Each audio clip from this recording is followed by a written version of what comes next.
Women Empower celebrates International Women's Day under PSSM UK and PIDA International.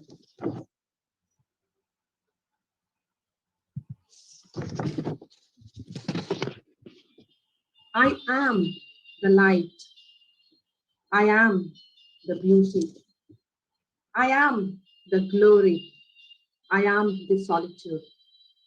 I am the silence. I am the passionate. I am the strongest. I am the root. I am the unconditional love. I am the pride. I am the power. I am the greatest creation of God. I am a woman. Happy Women's Day to all.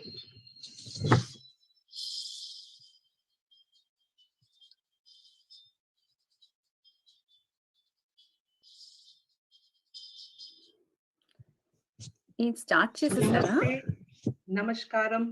Good evening, everybody. Welcome to the Women Empower.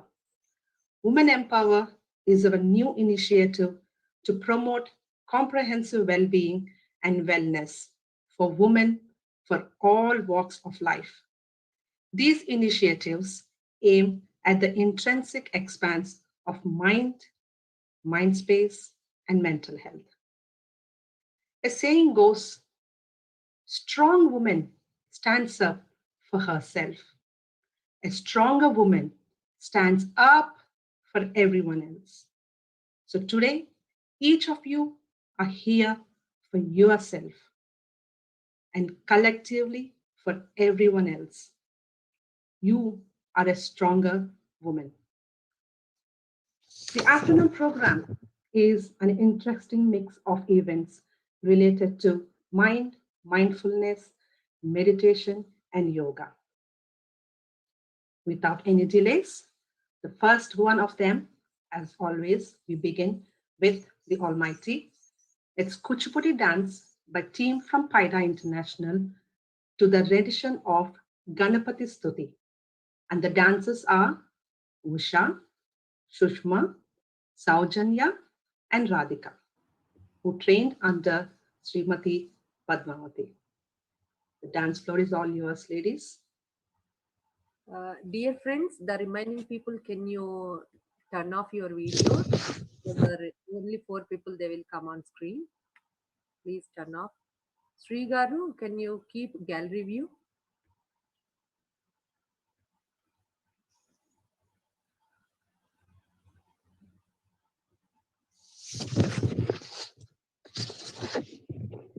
Okay, let's play the song, ma'am. Please. Shall I play the song?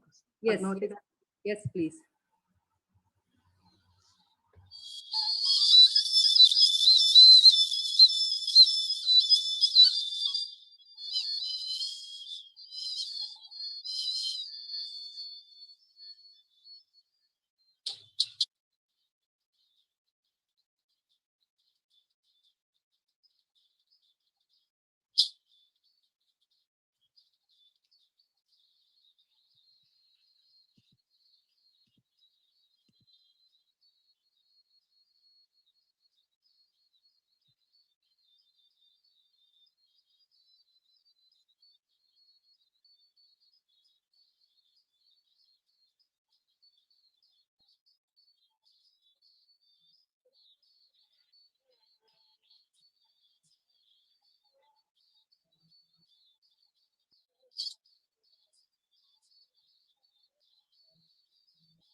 Lakshmi madam, please Yeah. you can hear the song.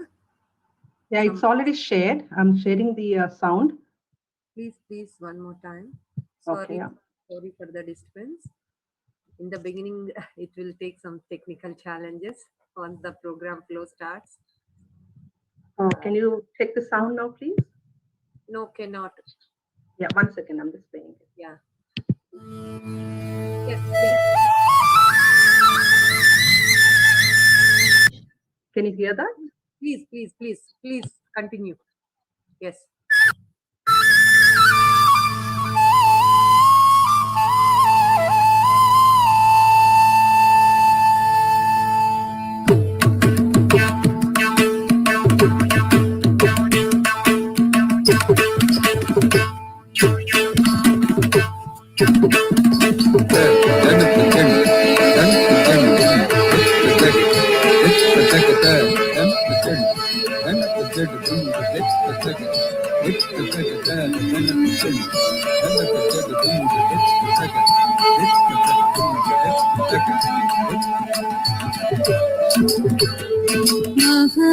गणपतिं मनसा स्मरामि महागणपतिं मनसा स्मरामि महागणपतिं मनसा स्मरामि महागणपतिं मनसा स्मरामि वसिष्ठवामदेवादिवन्दितमहागणपतिं मनसा स्मरामि वसिष्ठवामदेवादिवन्दितमहागणपतिं मनसा स्मरामि महागणपतिं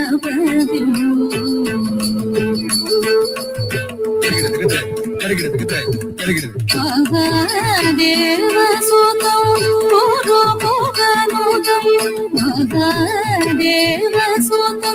पूर्वभुवनुतं मानकोटि प्रकाशं मानकोटि प्रकाशं महादेवसुतं पूर्वभुवनुतं मानकोटि प्रकाशं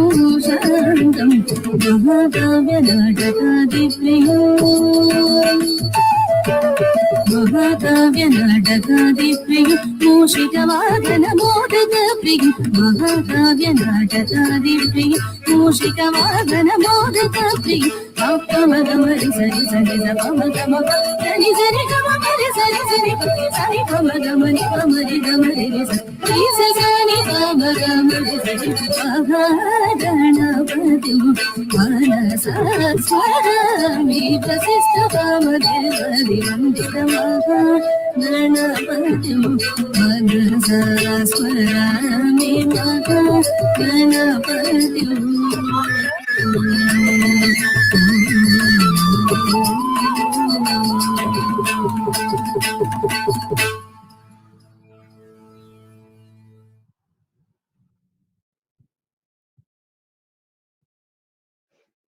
Very, very lovely performance. This is a very good kickoff of the program. We already proved that we are strong.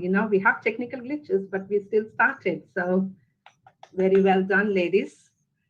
Right. So it's time for Ritu Sangviji. She is a program manager of SAB International AS and director at Nylon Enterprises Private Limited.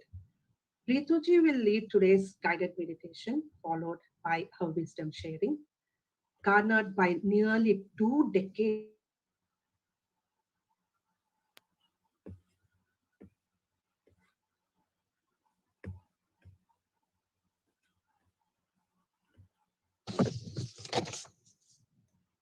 Hi, Lakshmi ji. I couldn't hear you in the end, but it is over to me is what I am expecting.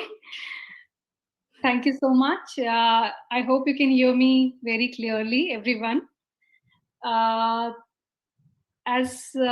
had been associated with the PSSN, it's been 18 years, more than 18 years into meditation. I'm an entrepreneur, a businesswoman, but I can vouch that my whole journey was carved with the help of heading within into through meditation. And the space that I've reached today is so beautiful, so happy that I found discovered my true self. And every woman, I think, has, not only women, but every human has everything within them, a very big treasure within them, which we have to unleash with the help of meditation, going within, learning from, hearing, listening to ourselves, learning from people who have walked the path. What I've created here as well, in brief, I would like to share that we actually help people learn the techniques to manage their own software and hardware, which is the mind and body. And from there to bring out their performance enhancement. And the tool that we use is yoga, because the 8 limbs of yoga incorporates observance, self-restraint, meditation, of course, movement and postures, focus, and union. So this is the journey which unfolds the hidden potential, the infinite source of energy, being one with our higher self, and discover the beautiful life that we are living. So, not taking much time, let's dive into this inner dimension if we all are ready. So, I would request everyone to sit comfortably in your easy position. Take help, take support if you want. Close your eyes. Relax your mind. Relax your forehead muscles.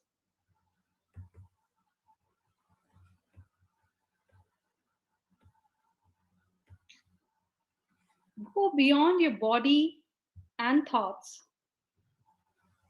Drop all the thoughts from your mind. Have a beautiful smile on your face, which reaches to each and every cells of your body. Take your smile to your neck, to your shoulders, each and every cells within. Take your smile to your upper body, to each and every cells of your upper body, your back, your whole body, from your head to toe. Everything is relaxed, beautiful.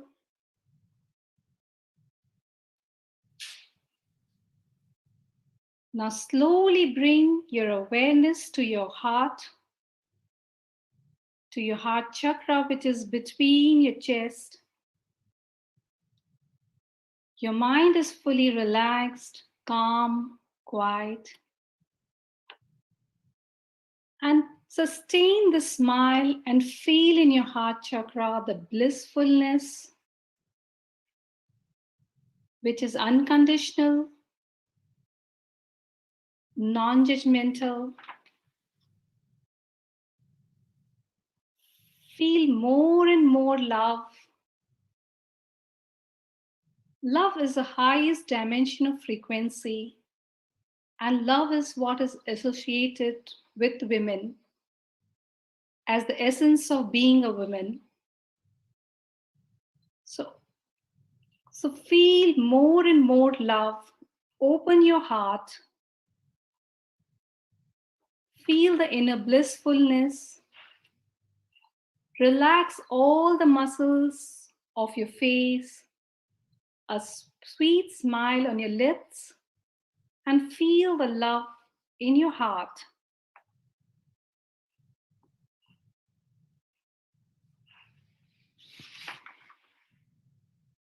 Surrender yourself to this love. Go deep and deep.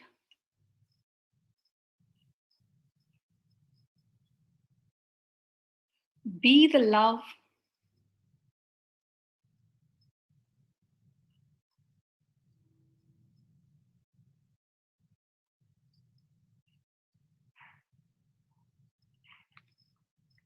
Release and let go all the resentments, all that is holding in your cells, and create the space for more and more love. Forgive others and forgive yourself. Release the resentments, release the worries, and create more and more blissfulness, more and more love within you. Fill yourself, fill your heart with joy and gratitude for all the wonderful things in your life. Feel the joy, feel the gratitude, feel the divine love that has been showered on you.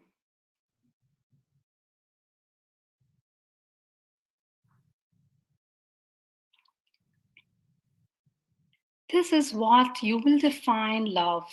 This is the feeling that you will define a blissful state, a love affair with your life, a state of abundance, a state of gratitude, state of love. Nothing else but just love. You are fully empty, you're fully surrendered, all your muscles are relaxed, your forehead muscles, your eye muscles. Your mind is quiet, calm, and peaceful. And all you are experiencing is deep love within you. Be the light you want to be. Be the love you deserve. Feel the love that you deserve. Give love to yourself. Create love so that your energy and aura radiates to this whole universe. Love from within.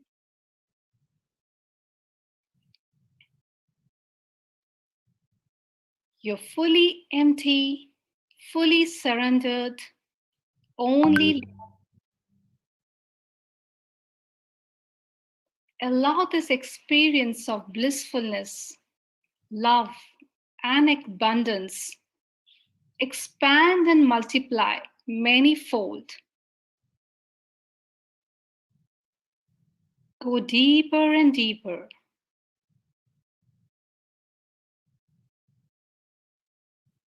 Blissful state of being, our true nature. We already are blessed with this. A heart of love, a mind of stillness, and a being which is always blissful. Anandamay.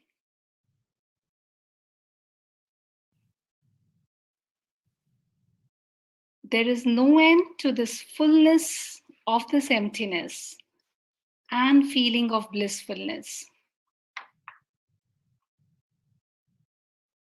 As you create more and more love within you, radiate this boundless love towards the entire world, above, below, across, unhindered. Allow it to reach the entire world, go beyond the boundaries of body and geographical limits. Be one with this natural universal flow of energy. Be silent with this natural universal energy flow. Feel the joyfulness of this freedom, joyfulness, compassion, acceptance, admiration, gratitude, respect, trust, cherishing every moment in the present, creating your own reality in the present. Inhale love and exhale gratitude. That is the essence of this Women Day, of being a woman.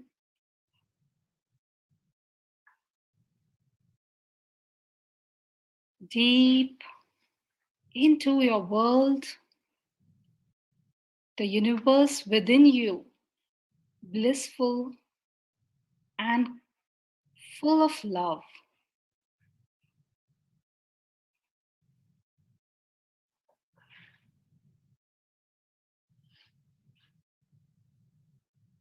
Now slowly take your awareness from your heart chakra to the top of your head on your crown chakra. And let this love reach every corner of this creation, to this cosmic world, to the whole potential of existence.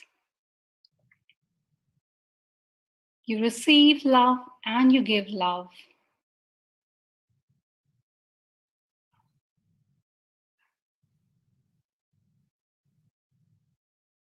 And being in a state of love, not only in this time, but always throughout the day, bringing our awareness to our blissfulness and of ourselves being in this present moment, creating this time, this state of being with everything that we do. We slowly rub close, keeping our eyes closed, rub your hand. Slowly rub your hand and keep it on your eyes.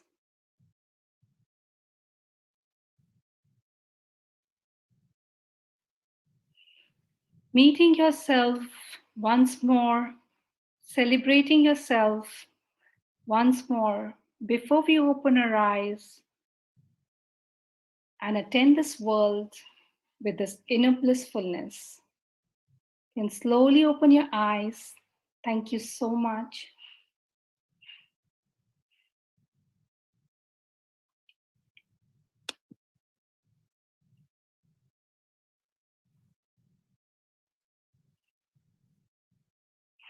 Thank you everyone for joining this short mindfulness.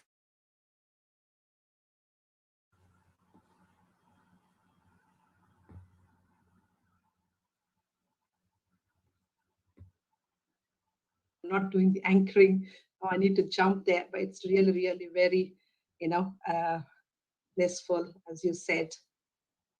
Thank you very much. So thank you so much, Rituji, for your wonderful guidance. Soon we will going to organize like your 7 chakras meditation on full moon days. So thank you so much for your guidance. Thank you, madam. That was really refreshing, isn't it, everyone? So, yeah, Rituji said, all about it. And now we are going to see it a little bit practically. Priya Palagani from Manchester, UK. She's an IT professional working with Network Rail, practicing meditation from the last 11 months and actively participating with charity organization in Network Rails to raise the benefits of homeless people. So she's going to lead us into the interactive session, self-love. Let's get involved. Priya?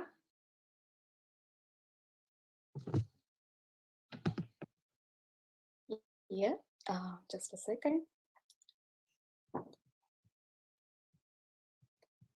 Hope you all are able to see my screen.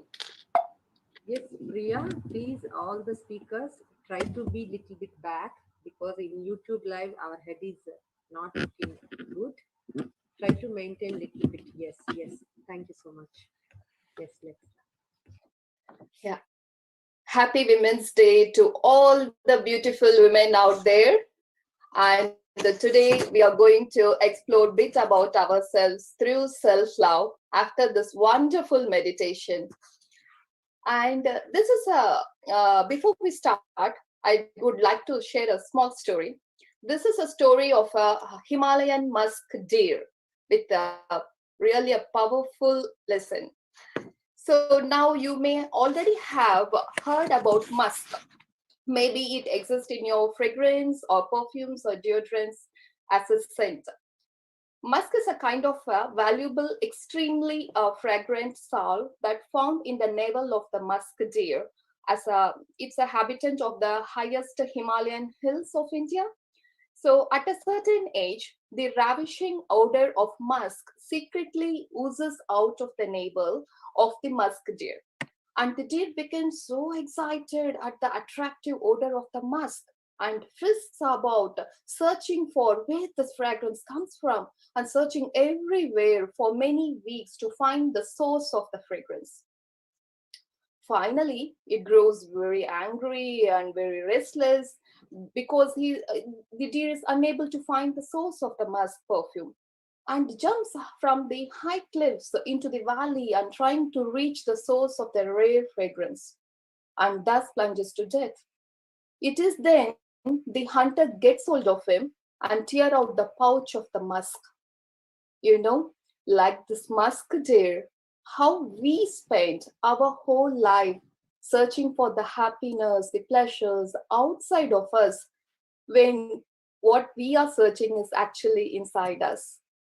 The musk deer inspires us to trust our unique sense of our talents and the knowledge we got.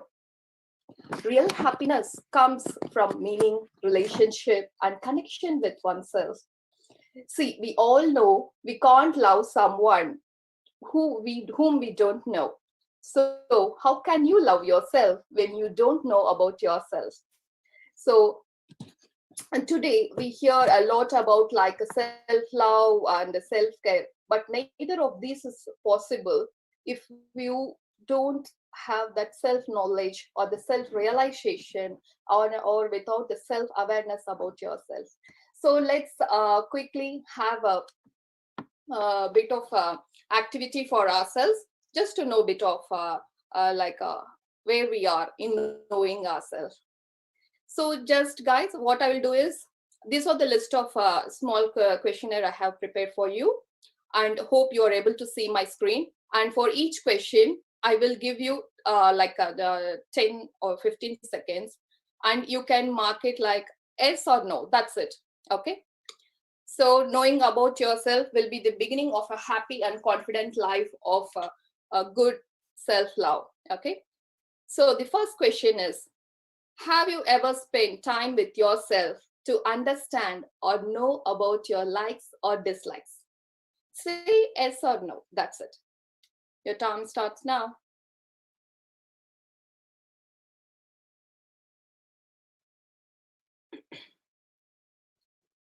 The second question, do you know what does the word happiness means to you?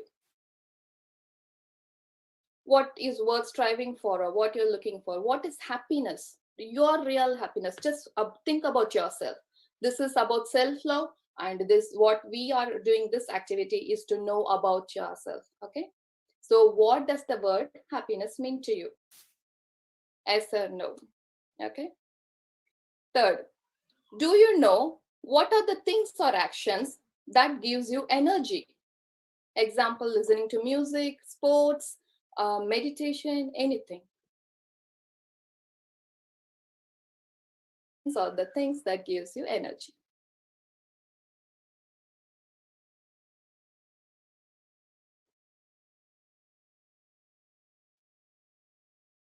The fourth one, do you know what inspires you?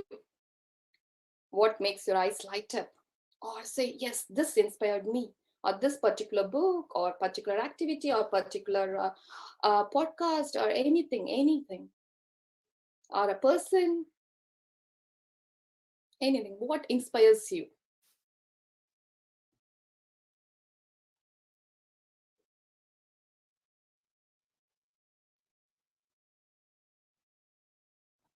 Fifth one, do you know what are the unique talents you got? Unique talents. That's any talent in the same, any form. So what talent you got? Do you know about you? Do you know about it? Yes? No.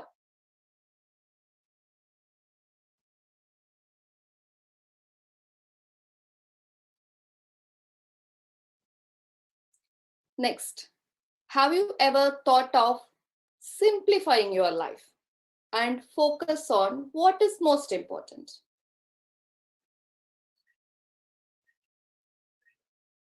You could have done in many circumstances, for different instances. You can think about that. Like finding what are the things that takes your time and resources and trying to simplify them.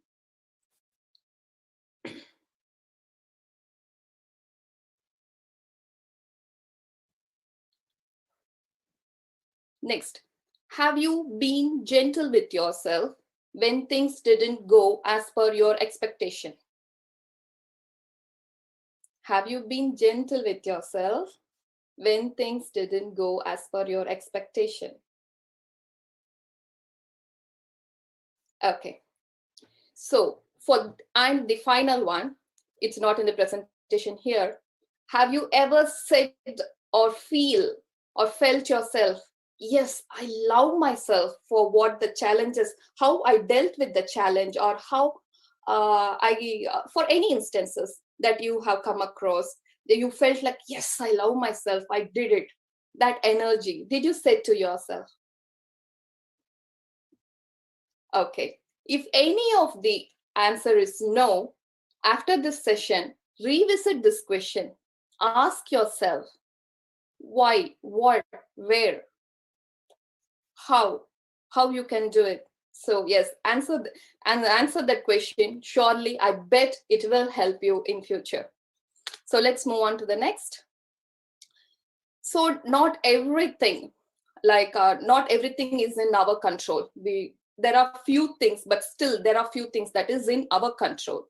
So one of such thing is the thoughts you think, because our mind are a powerhouse, and the words you say, the place you go, because location got energy wherever you go. Example, the temple, the house. So wherever you go, the location got that energy. And the habits you form, because time has the memory, the consistency of a particular habits creates the reality. And the people you choose, we become like our closest friends. So what kind of people you surround yourself? So these are the few things that we got in control. So that help us to love ourselves first thing, and then the world. Okay. So this will help you to transform. So try this 5 things: the thoughts you think, the words you say, the place you go, the habits you form, the people you choose. Sure, it will be very helpful to take your day-to-day decisions, or for any task or for anything that you make decisions. So this will help. So a small affirmation for approaching life and self with love. So we can say to ourselves, I love through service. It's not just saying, you have to feel. So I serve my life and self through the thoughts I choose. That is true. What we think is what we are. And the words we say, and the actions I take, and the habits I form. When all of these are aligned, I create the light in myself, and that reflects to everyone. And guys, yeah, you can make your self-love cocktail.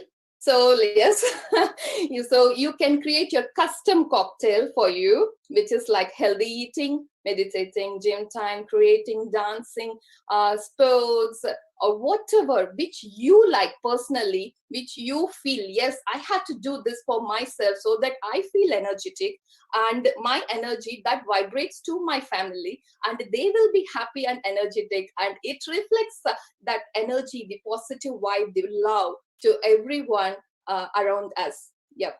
That's it. Happy Women's Day to all the beautiful ladies and all the participants who has joined us through Zoom, through YouTube.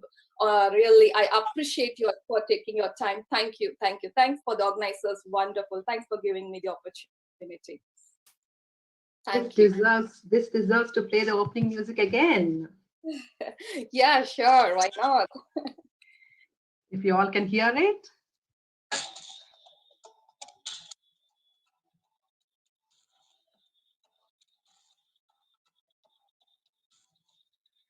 Lakshmi, I can't hear. Right. Again, I'll share it again. We definitely have to have the music.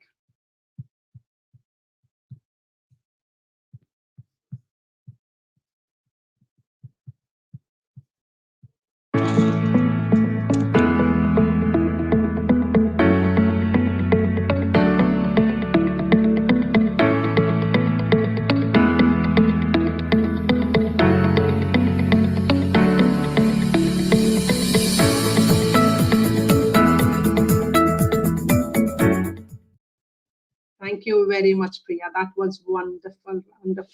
After that relaxing meditation and loving yourself, it was really, really good. But yeah, I'm puzzled. Happiness, don't know the definition, but I'm sure I'll get it. I'm into meditation now, so hopefully soon I'll know where my happiness lies. Right. So now we finished meditation. We finished, self-love and everything. So now we have a team is going to perform something very, very, very important for us. You can always control what goes on outside, but I say it again, sorry. You cannot always control what goes on outside, but can you always control what goes inside?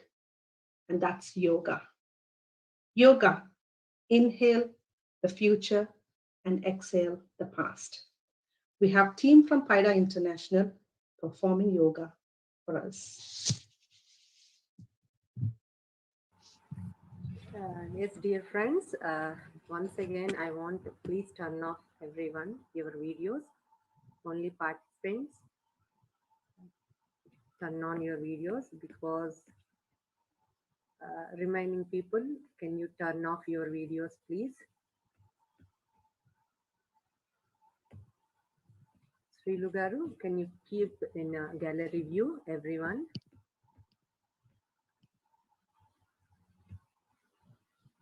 Gallery view, be ready. And Lakshmi Garu, can you play small music?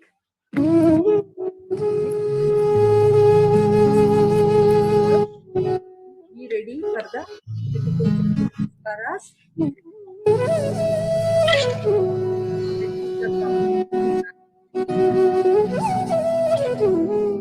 Can you hear, ma'am?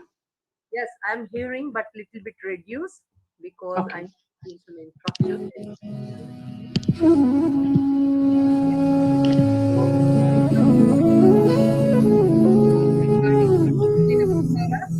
Have some more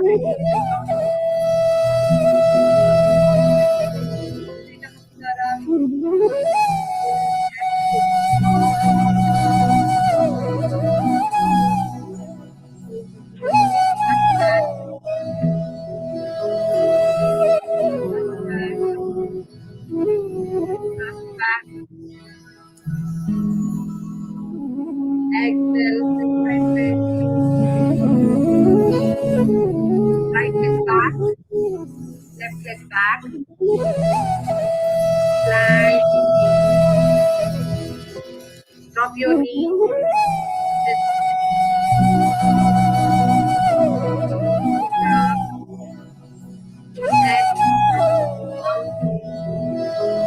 right forward,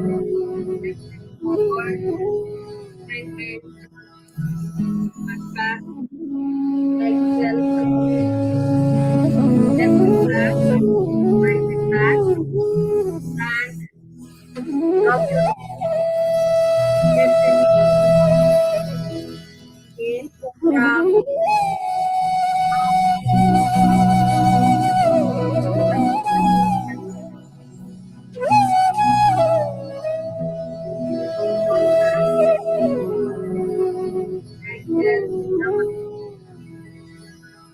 Now second set, make it very, very clear.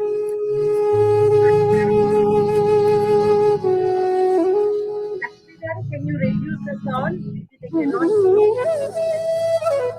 Second set, up something. Up back.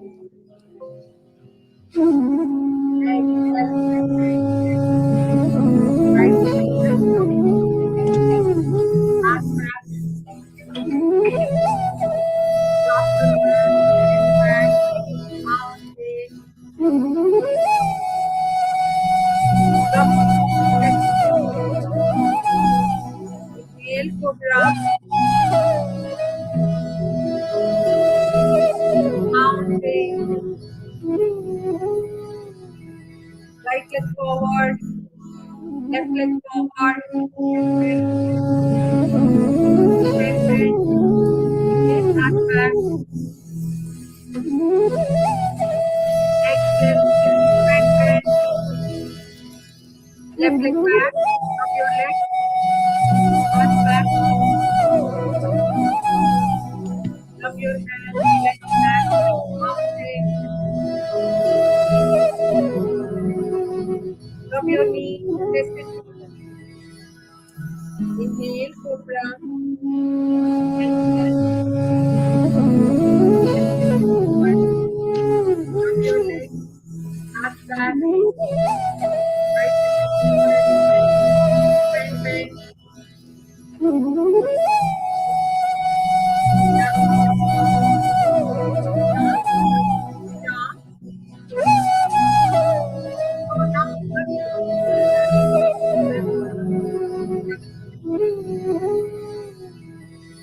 Are going to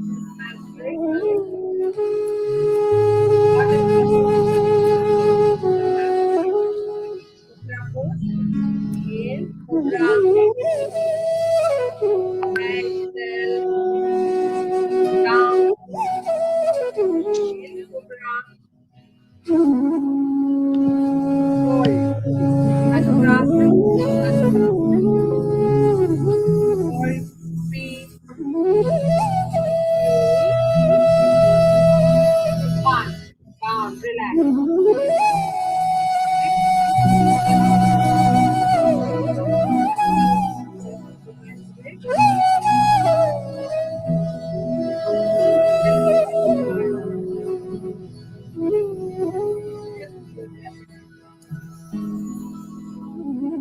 Lakshmi garu, can you stop the music, please, Andy? They cannot hear my voice. Please stop it better. So now Padma garu demonstrating. Just listen, please. Padma garu demonstrating uterus problems, which will helpful. That is Chakki Chalasan. Chakki Chalasan, which will be helpful for all our uterus problems. So Chakki Chalasan first. Number 2, slowly go for Trikonasana. Trikonasana.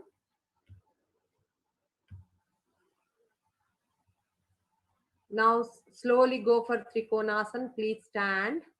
Trikonasana. Slowly bend right side. And slowly center. Exhale left side. Hold. 3, 2, 1. Slowly center. Relax. Now Madhavi garu going to perform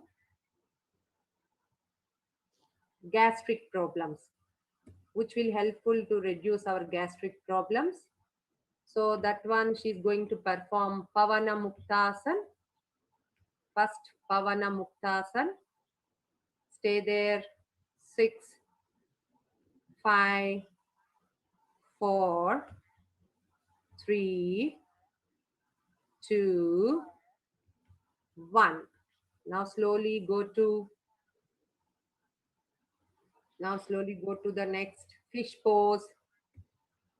Stay there. 3, 2, 1. Next, Sushma garu going to perform to increase our height. Many students, many children, they want to increase their height. So first one is Tadasana. Tadasana. Stay there. 6, 5, 4, 3, 2, 1. Now slowly release. Now go to tree pose. Tree pose. 3, 2, 1. Down. Relax. Now Radha Garu from Doha. She's going to perform, which will increase our memory and concentration. So first she's going to perform lotus pose. Lotus. Sit straight. Relax. 3, 2, 1. Now slowly go to Ekapadasana. Ekapadasana, please stand up, bend forward, stay there. 3, 2, 1. Slowly relax, release. Now slowly Radha Garu. Next Radhika Garu going to perform, which will helpful to asthma and diabetes. To reduce asthma and diabetes. So first she is going to perform Halasana. Halasana. Back. Stay there. 3, 2, 1. Down. And slowly stretch your legs forward and slowly stand up. Standing front bend. Inhale, arch back. Stay there. 3, 2, 1. The last one, Satya Garu. She is performing irregular periods. Irregular periods. These asanas will helpful to irregular periods. So Satya Garu first performing butterfly pose. Butterfly. Stay there. 3, 2, 1. Inhale, exhale, front bend. One more. Inhale, exhale, front bend. Last one. Inhale, exhale, front bend. Hold. 3, 2, 1. Down. Slowly up and slowly stretch your legs forward and come to Sarvangasana. Hold your legs. Give a roll. Inhale, exhale, and slowly up, Sarvangasana. Stay there. 6, 5, 4, 3, 2, 1. Now slowly, Bhavana Garu. Now she is going to perform yoga for fertility, which will helpful to fertility. So first go to Chakrasana. Stay there. Chakrasana. 3, 2, 1. Slowly down. Relax. Stretch your legs forward. And slowly inhale up. Exhale. Front bend. Stay there. 3, 2, 1. Slowly up and down. So last one, Sanjaya Garu. And now she's performing, which will helpful for thyroid. Slowly go to Ustrasana, camel pose. Camel pose. Stay there. 5, 4, 3, 2, 1. Slowly up. Now last one. Go to Setu Bandhasana. Hold your knees. Bridge pose. Inhale. Up. Exhale, down. Inhale, up. Stay there. 3, 2, 1. Down. Now slowly release. So dear friends, thank you so much for watching. These are all ladies. Every day they are practicing. Every day they are practicing yoga and meditation. So last Shanti Mantram.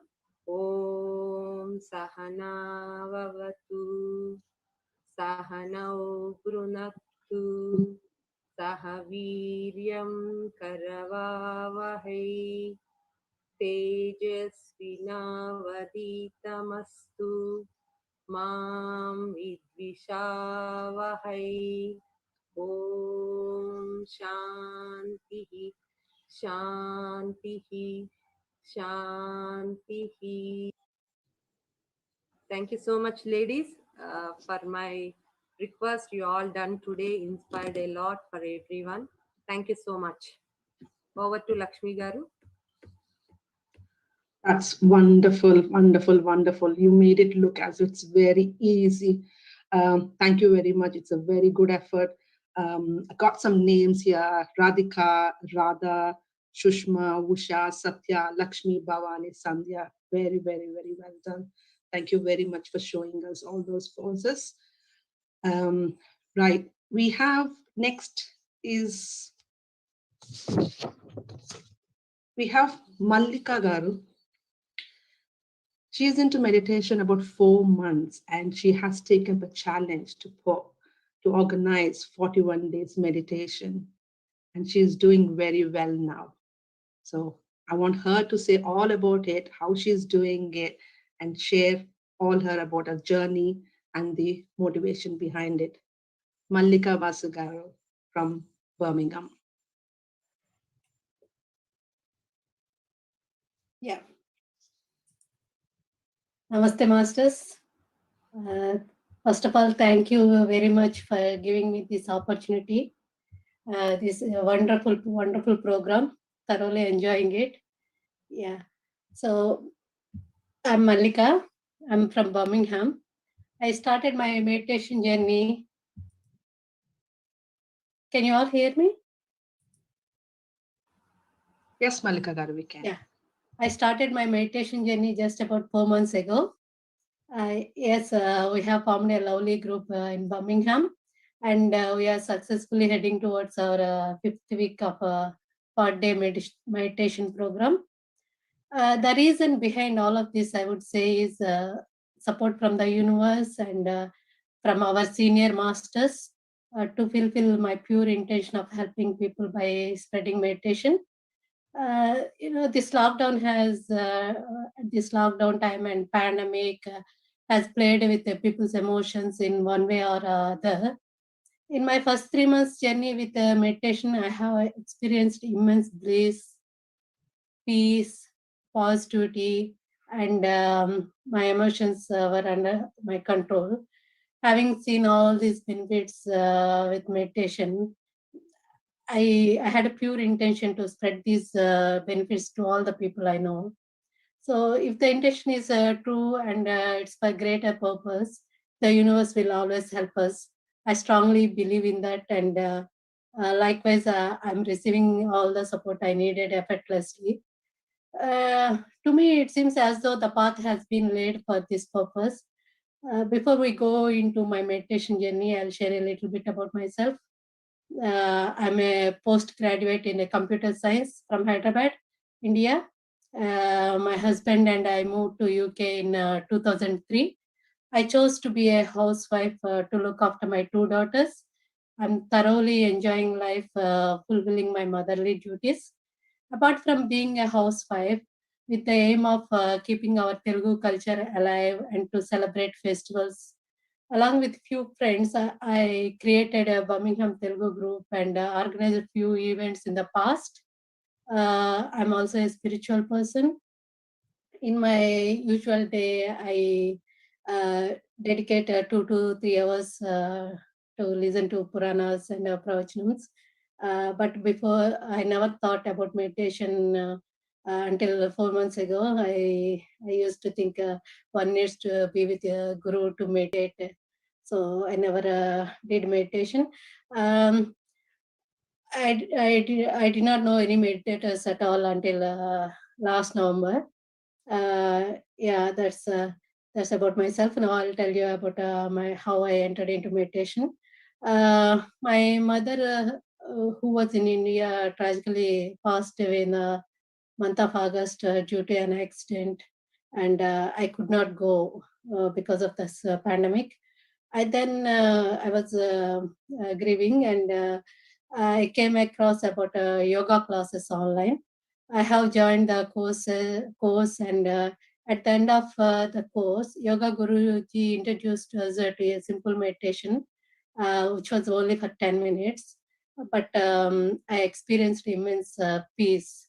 Since then, I continued meditating regularly by myself, and I did for a half an hour or so. I loved it. I enjoyed the feeling I'm getting from meditation.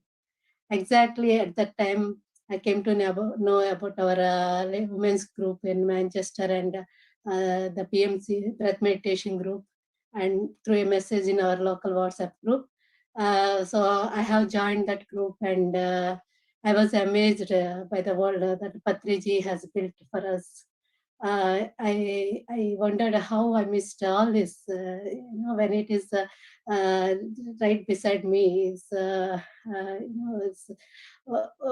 once we enter into this divine journey, it is very easy for us to get a more material and find out the information that we needed, because Patriji made sure of that. So many resources available. So I followed the PMC YouTube channel, and I came to know that we can meditate for long hours, and then I was managing 4 to 5 hours of meditation. I was curious, and I was also very much enjoying being in a meditative state. Yeah, I had very good life, but meditation gave me that fulfillment to my life. I felt very content. Eventually, came in contact with Padma Garu. That was in the month of December. She, in our first conversation, we spoke for about an hour over the phone. She patiently replied to all my questions, and she asked me to start a group in Birmingham. That is when the seed was planted. I just thought it's been only 3 months, and how can I teach? And just within 2 weeks, again, I was advised by two other masters to start the group. So I was under the impression that I could teach others only if I underwent great spiritual experiences. So I was carrying on meditating myself. But at the same time, I was getting the feeling that I am neglecting what I was supposed to do. I was in dilemma what to do. Somehow I felt like calling GK sir, and during that conversation with him, I was satisfied that I am good to start a group, and also got the assurance if I need any advice and support, our GK sir is there. I think I needed that assurance. I also thought if my meditation helps a single person to change their life, if it brings peace, joy, then what else I need? Yeah, as soon as that thought came, I just started working towards it. Then the question was how to implement it. PSSM has always believed in the science of topic, any topic. Whatever they mention, they go through the depth of that spiritual topic. By that time, I already enrolled myself in a spiritual tablet course by our Honorable GK sir, and also the Yogic and Ethical Excellence course by Shivaramappa sir. It was organized by Ravi Kiran. With these courses and being associated with the PSM, I myself have learned a lot during these 3 months' time. Everyone seems to know what meditation and mindfulness is, but what they need is the science behind uh, behind this meditation. So with that idea, I came up with the concept 3 days and 3 masters.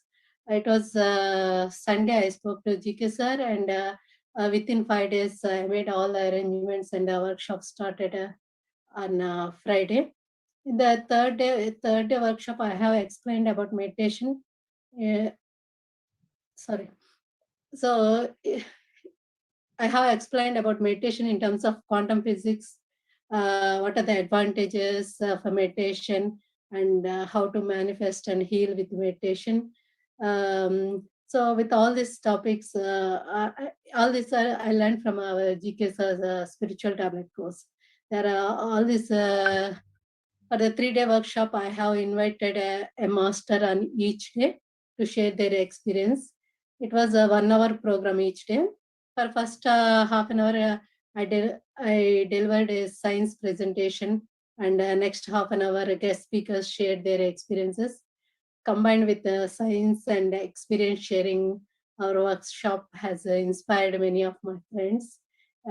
So it was a huge success.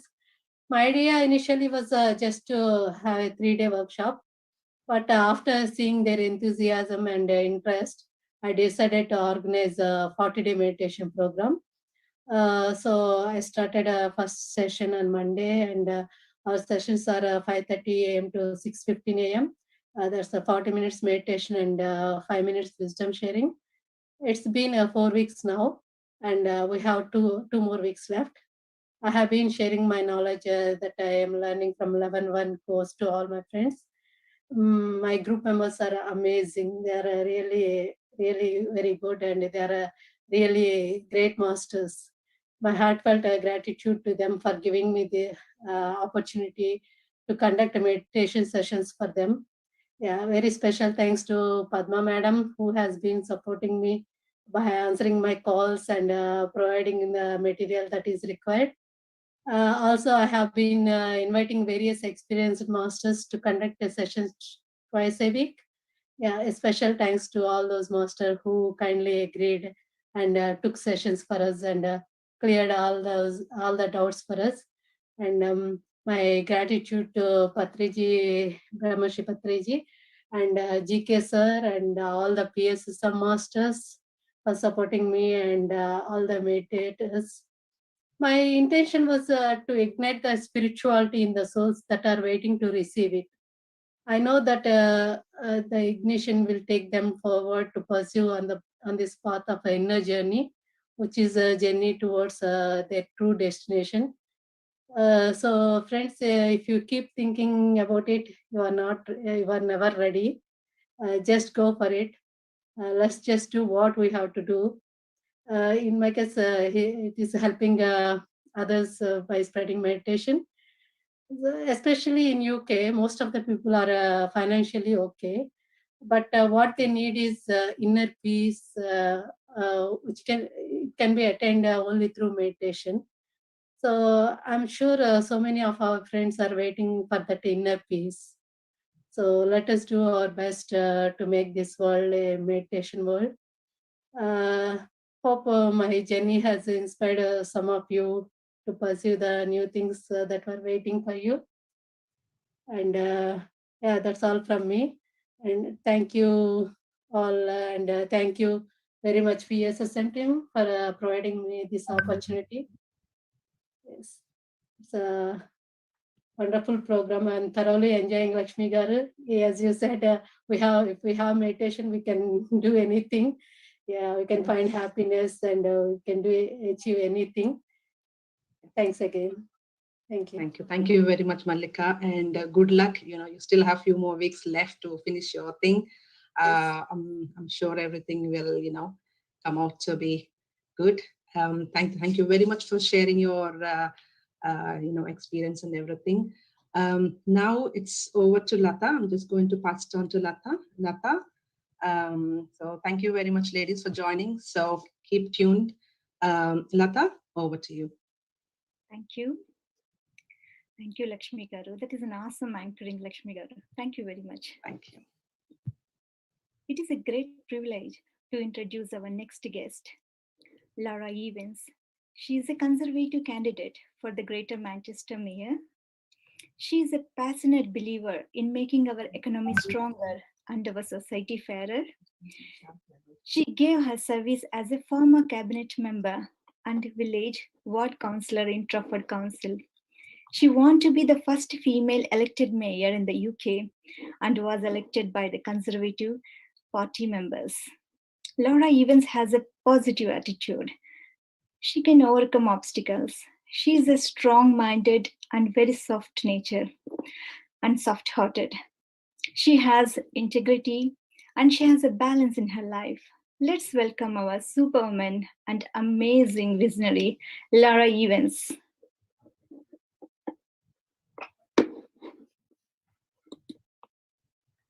Welcome, Lara. Hello, can you see me okay? Yes, we can see you. Oh, good. I wasn't sure. I can't see myself, so. Oh, I can now. Hello, everybody. That's much better. Yes. Hello.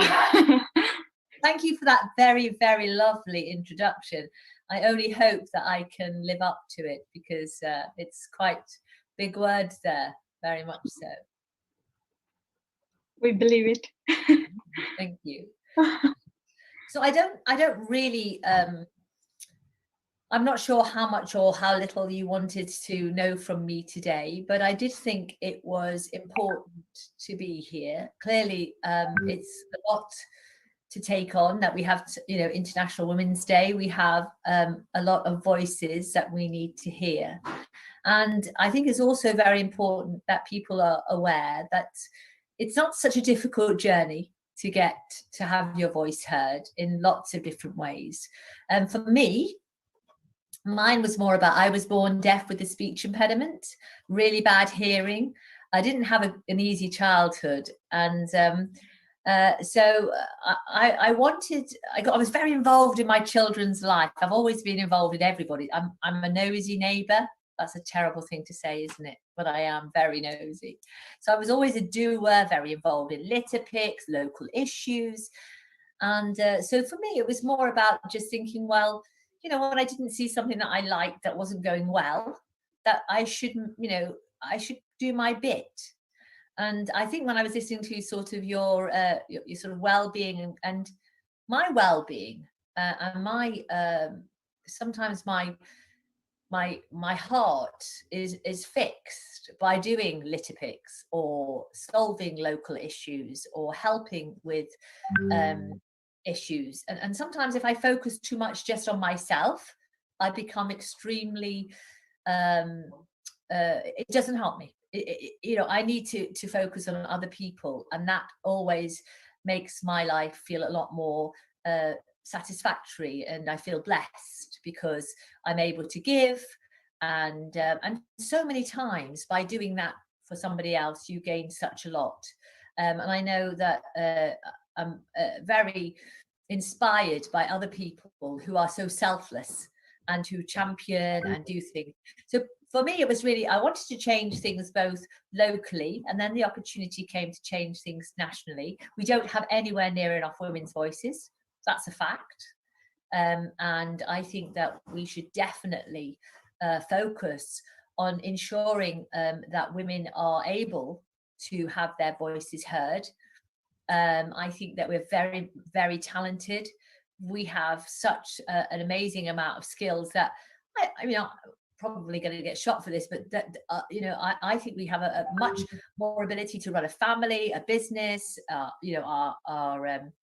whole work-life balance. We seem to be able to tackle many things. And certainly for me, I've had children, I've run a business, I'm in politics, and I managed to do, and I'm sure many, many of you are the same, that you have jobs, careers, homes, families,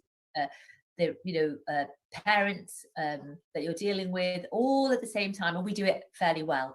And I would urge you to remember that those skills are the kind of skills that we need to see in politics. It's no different.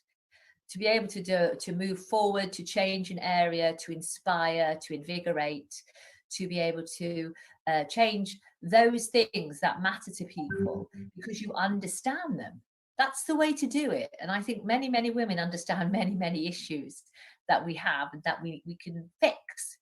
and make difference. So that's probably what inspired me to come into politics.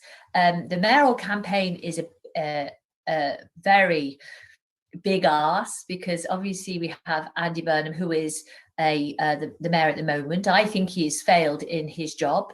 I think his leadership has been weak. I think that we've got police in special measures. I know that when I speak to people in the community, they want to feel very safe on their streets. They want to be able to know their children are safe on the streets. And there is a lacking of that comfort factor. That's the mayor's job. And he's failed on that front. And that's probably one of his biggest jobs. He's hugely important in the sense that he has a big budget, a massive budget, huge responsibilities. And he really should have made sure that we were, championed on the world stage, because to be honest with you, Greater Manchester is the place to be.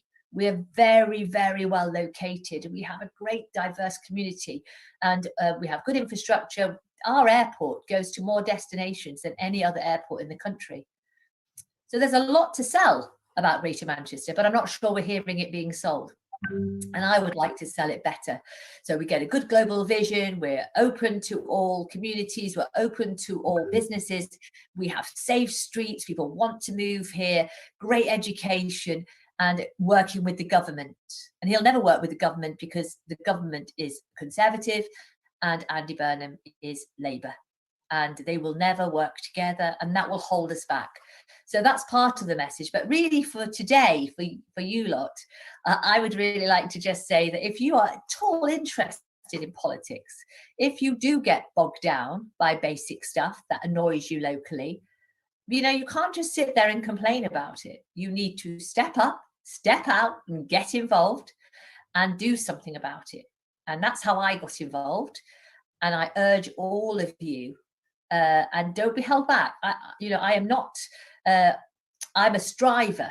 I've got here through striving and effort and trying, not because I have 10 degrees or, but I don't have that, or, I'm amazing at business. I do have a business. But all of these things I've, struggled with, but that makes us human, and that makes us relatable to other people. So, I need to be able to think, you can say, I can relate to her. She's got kids, she's had troubles with this, she's run a business, she's, championed our schooling system, she's championed our potholes need fixing. She's aware that policing is in problems and it needs fixing. I want my kids to have good jobs. I need somebody who's going to make sure that happens, that we have that vision for our area. And that's what drove me on. So I urge all of you to get involved. You can always email me. I'm sure the details will come up later. And, and as for meditation and mindfulness, I lack that enormously. I need to do much more of that. And I think that when I do that, it actually enhances my life hugely. Probably could do with, I go running in the morning, and I am very conscious of when I'm running to enjoy the space, the time I'm in, but I should do a lot more of that.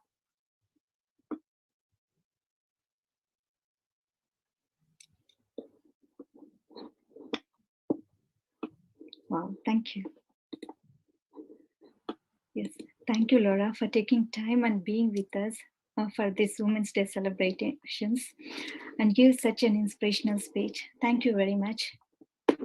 No. Does anybody have a question they might like to ask me? Is there anything that they would like to share with me that I could perhaps take away or deal with? Or, I'm really happy to have a few questions if anybody's got anything that they want to have. If not, that's fine too.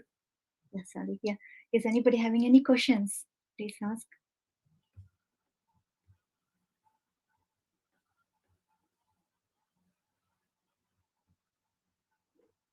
I think. Hi, Lara. This is Hello. Lara here.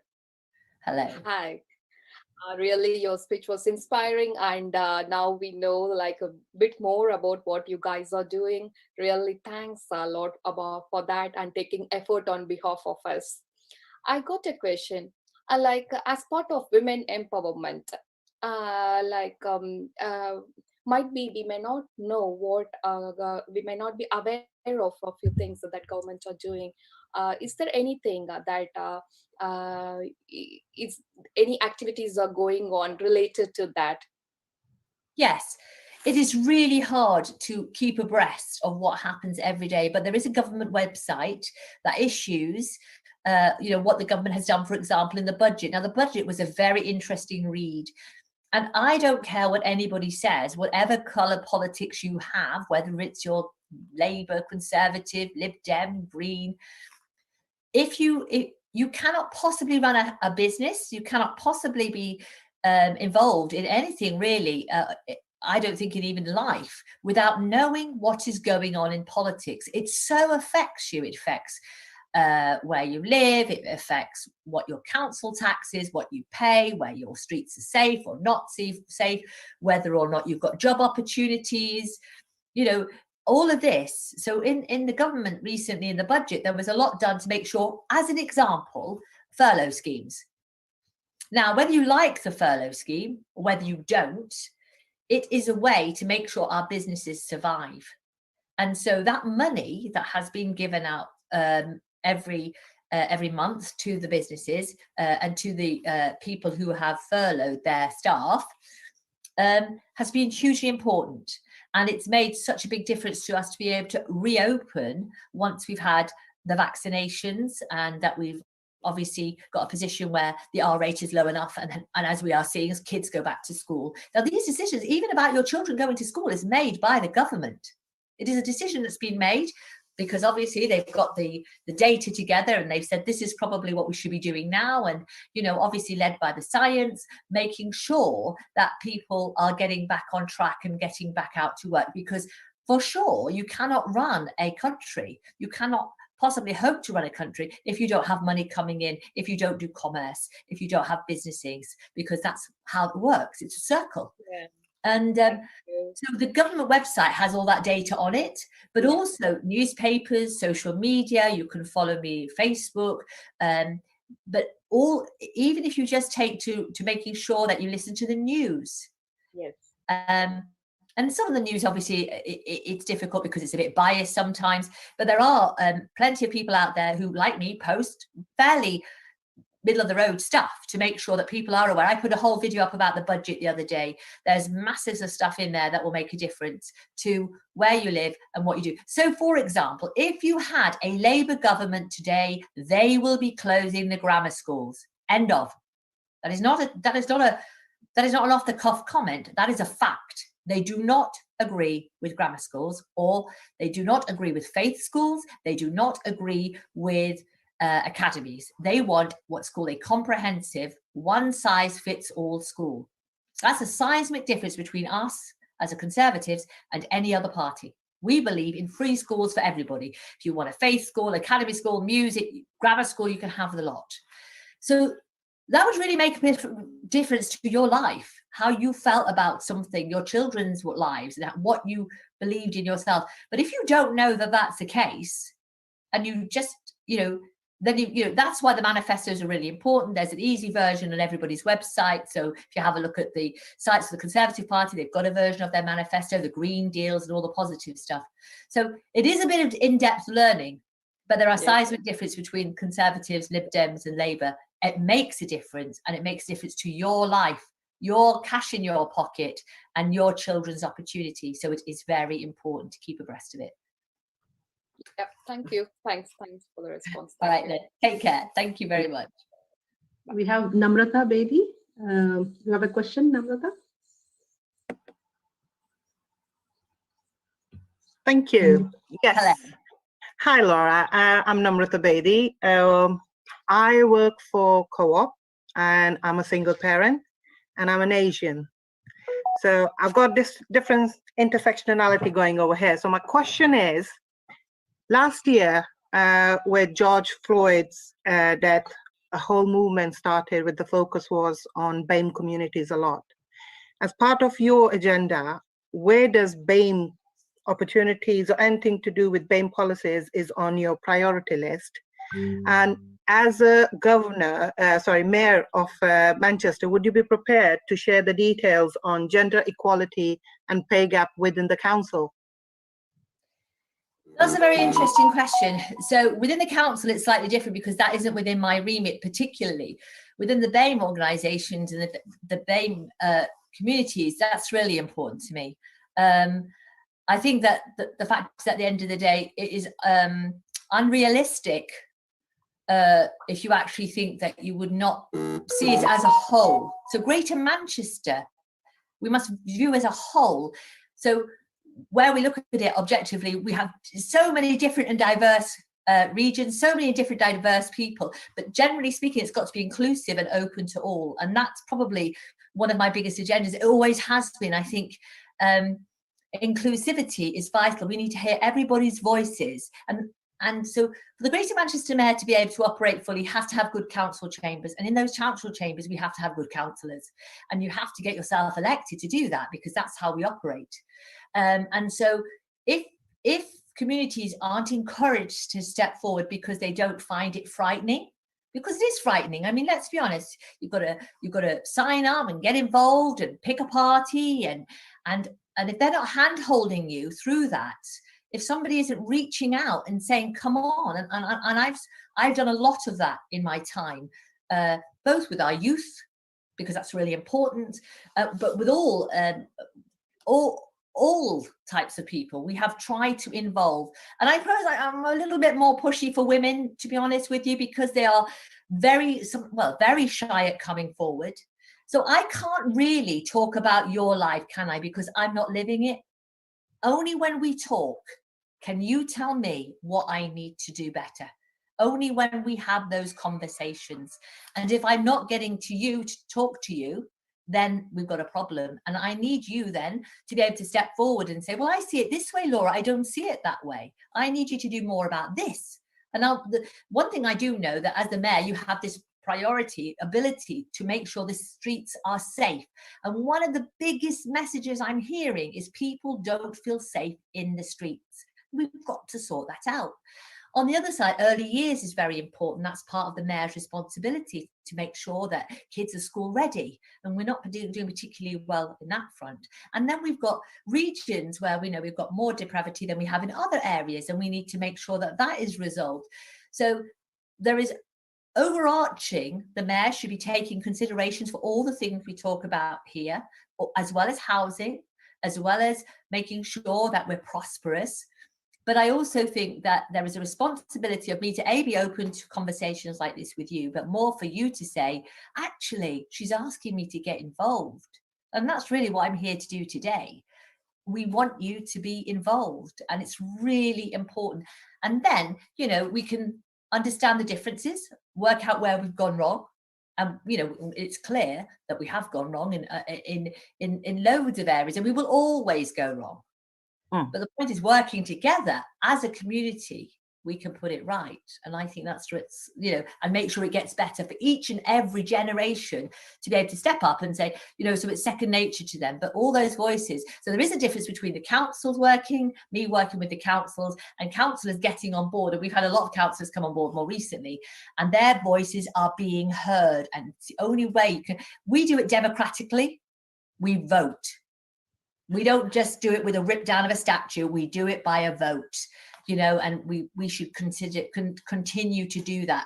And in order to have your say at that vote, we need you to step forward and be part of that picture. And that's really important. So is it fair to understand that BAME and inclusivity is higher on your agenda as a mayor? I would say it was probably one of my top agendas. I have got strategic things that matter to me, like policing, but community working. Now, I was very fortunate. I was given an award at the House of Lords for my community working. It has always been top. The problem with crime, it won't get better unless you have a community that works with you. Yeah, it won't. I won't get people to to interact with me. We all have to work together. I have to hear where the areas are of concern, and that has to be trusted in somebody to give it back. You have to give it to me. I have to deal with it comprehensively and in the right way, and then we move forward together. I think we're missing a trick with that. I don't think that we've got that interconnectivity that was supposed to happen, was on the agenda to happen, you know, with prevent strategies and all this sort of thing. But I don't think it's working. So yes, but it should be for every mayor. I don't think any mayor is going to tell you otherwise, but I'm absolutely proactive on making sure that we are constantly listening, because that is how we will change an area. That is what we've got to bring you on the journey with us, and you've got to tell us where we've gone wrong. So yes. Brilliant. Brilliant. I'll be emailing you. You'll be hearing from me all the ideas and things and how to get involved as well. Good. That's good. That's very good. Thank you. Thank you. Thank you. Thank you very much, Laura, ma'am. Yeah. Any other questions, anybody? So, ma'am, we'll go for 5 minutes meditation for Lara madam with Lara madam. Yeah. Yes. Okay. Yes.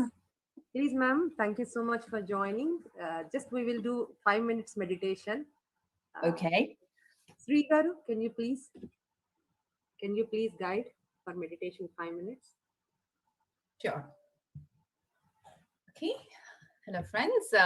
Let's do a quick 5-minute recharge ourselves again. So I request all of you to gently close your eyes. Take a comfortable position wherever you are.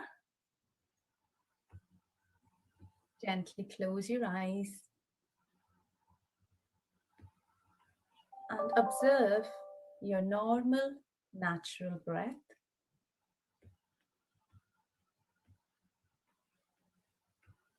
Feel the fresh, warm, healing, pranic breath going in through your nose and relaxing each and every part of your body.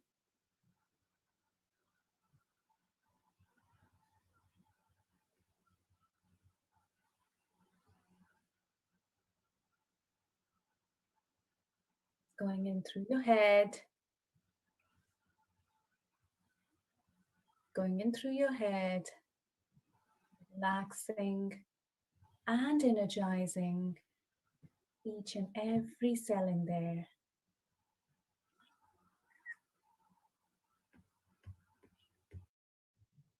The fresh, warm air is now flowing through your face and energizing all your sense organs. Your eyes, your ears, your nose, your skin, your mouth, and your jaws. It's now flowing through your neck and your shoulders, your upper arm, lower arm, and your fingertips.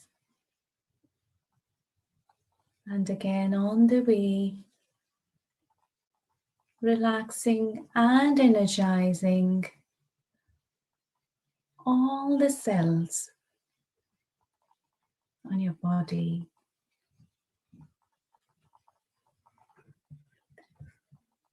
It's now flowing through your chest, through your back, to your abdomen. And while doing so, it's healing all your internal organs, your heart, your lungs, the kidneys, your intestines,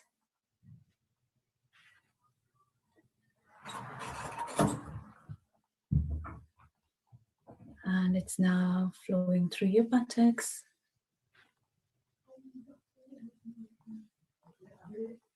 through your thighs,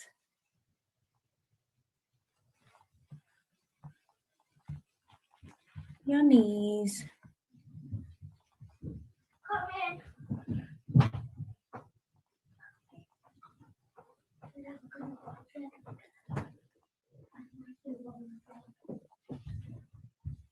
your legs, your feet, and your toes.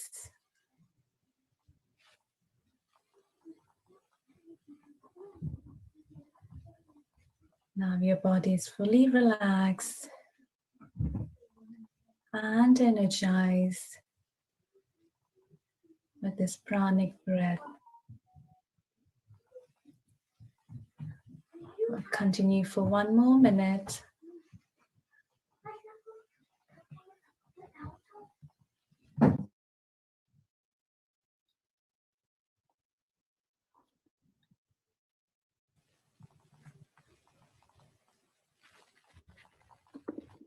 Thoughts will come and thoughts will go. Just do not let yourself get carried away by them. And if you think you are, just gently acknowledge the thought and bring your attention back to your breath.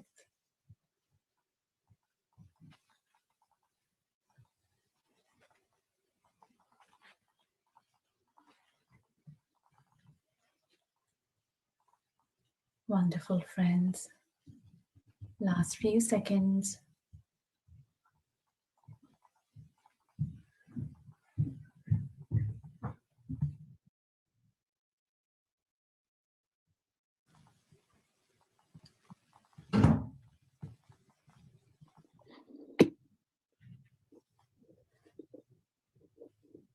Now, gently, whenever you're ready, rub your hands together and put them on your eyes for 5 seconds. 5, 4, 3, 2, 1. And now gently open your eyes. Thank you, everyone. And thank you, Laura, again. Thank you. It was wonderful listening to you. Thank you. Very wonderful. I enjoyed that very much. Thank you. Thank you. Every day morning we are conducting meditation sessions exclusively for women, morning 6 to 6:40. So my dear friends, please pass this message, everyone, morning 6 to 6:40. Thank you, Shrilu garu.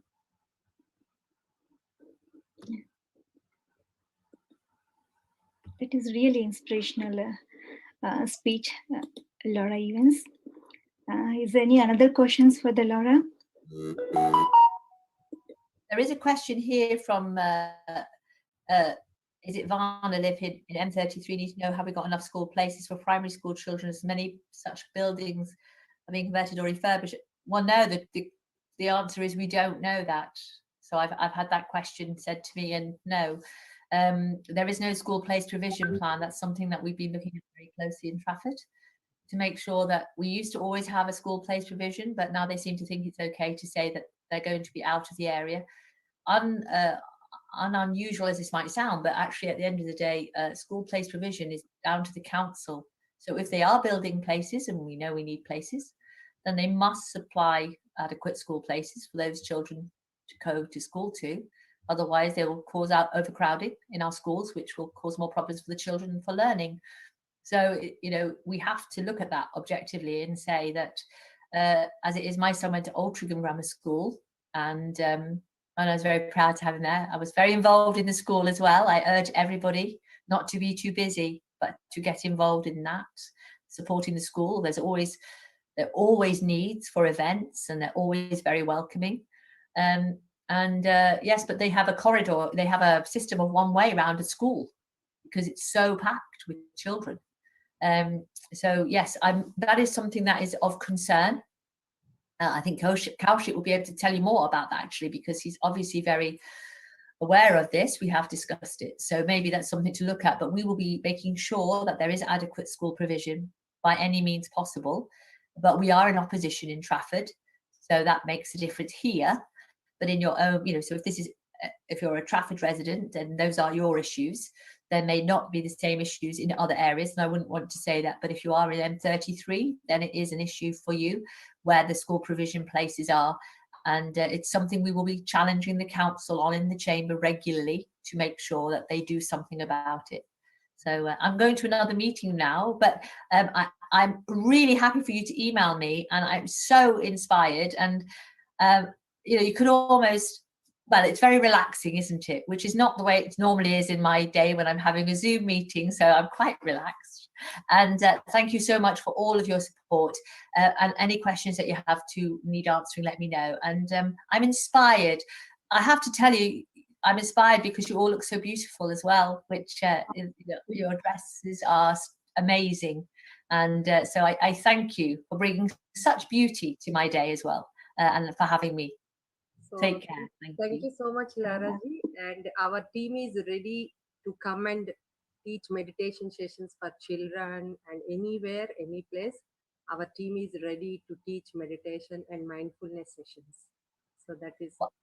Yes. I think we should do that. There's some areas that we could definitely come together on that. I think that it would probably be a great place to do, and not just the children. I think we need to start with some of the adults, because actually, if you breathe as you just breathe, then you take 5 minutes, doesn't the world look amazingly better? I'm going now. Yes. Thank you so much. Thank you, Lara. So sure God bless. Take care. Enjoy your afternoon. Thank you.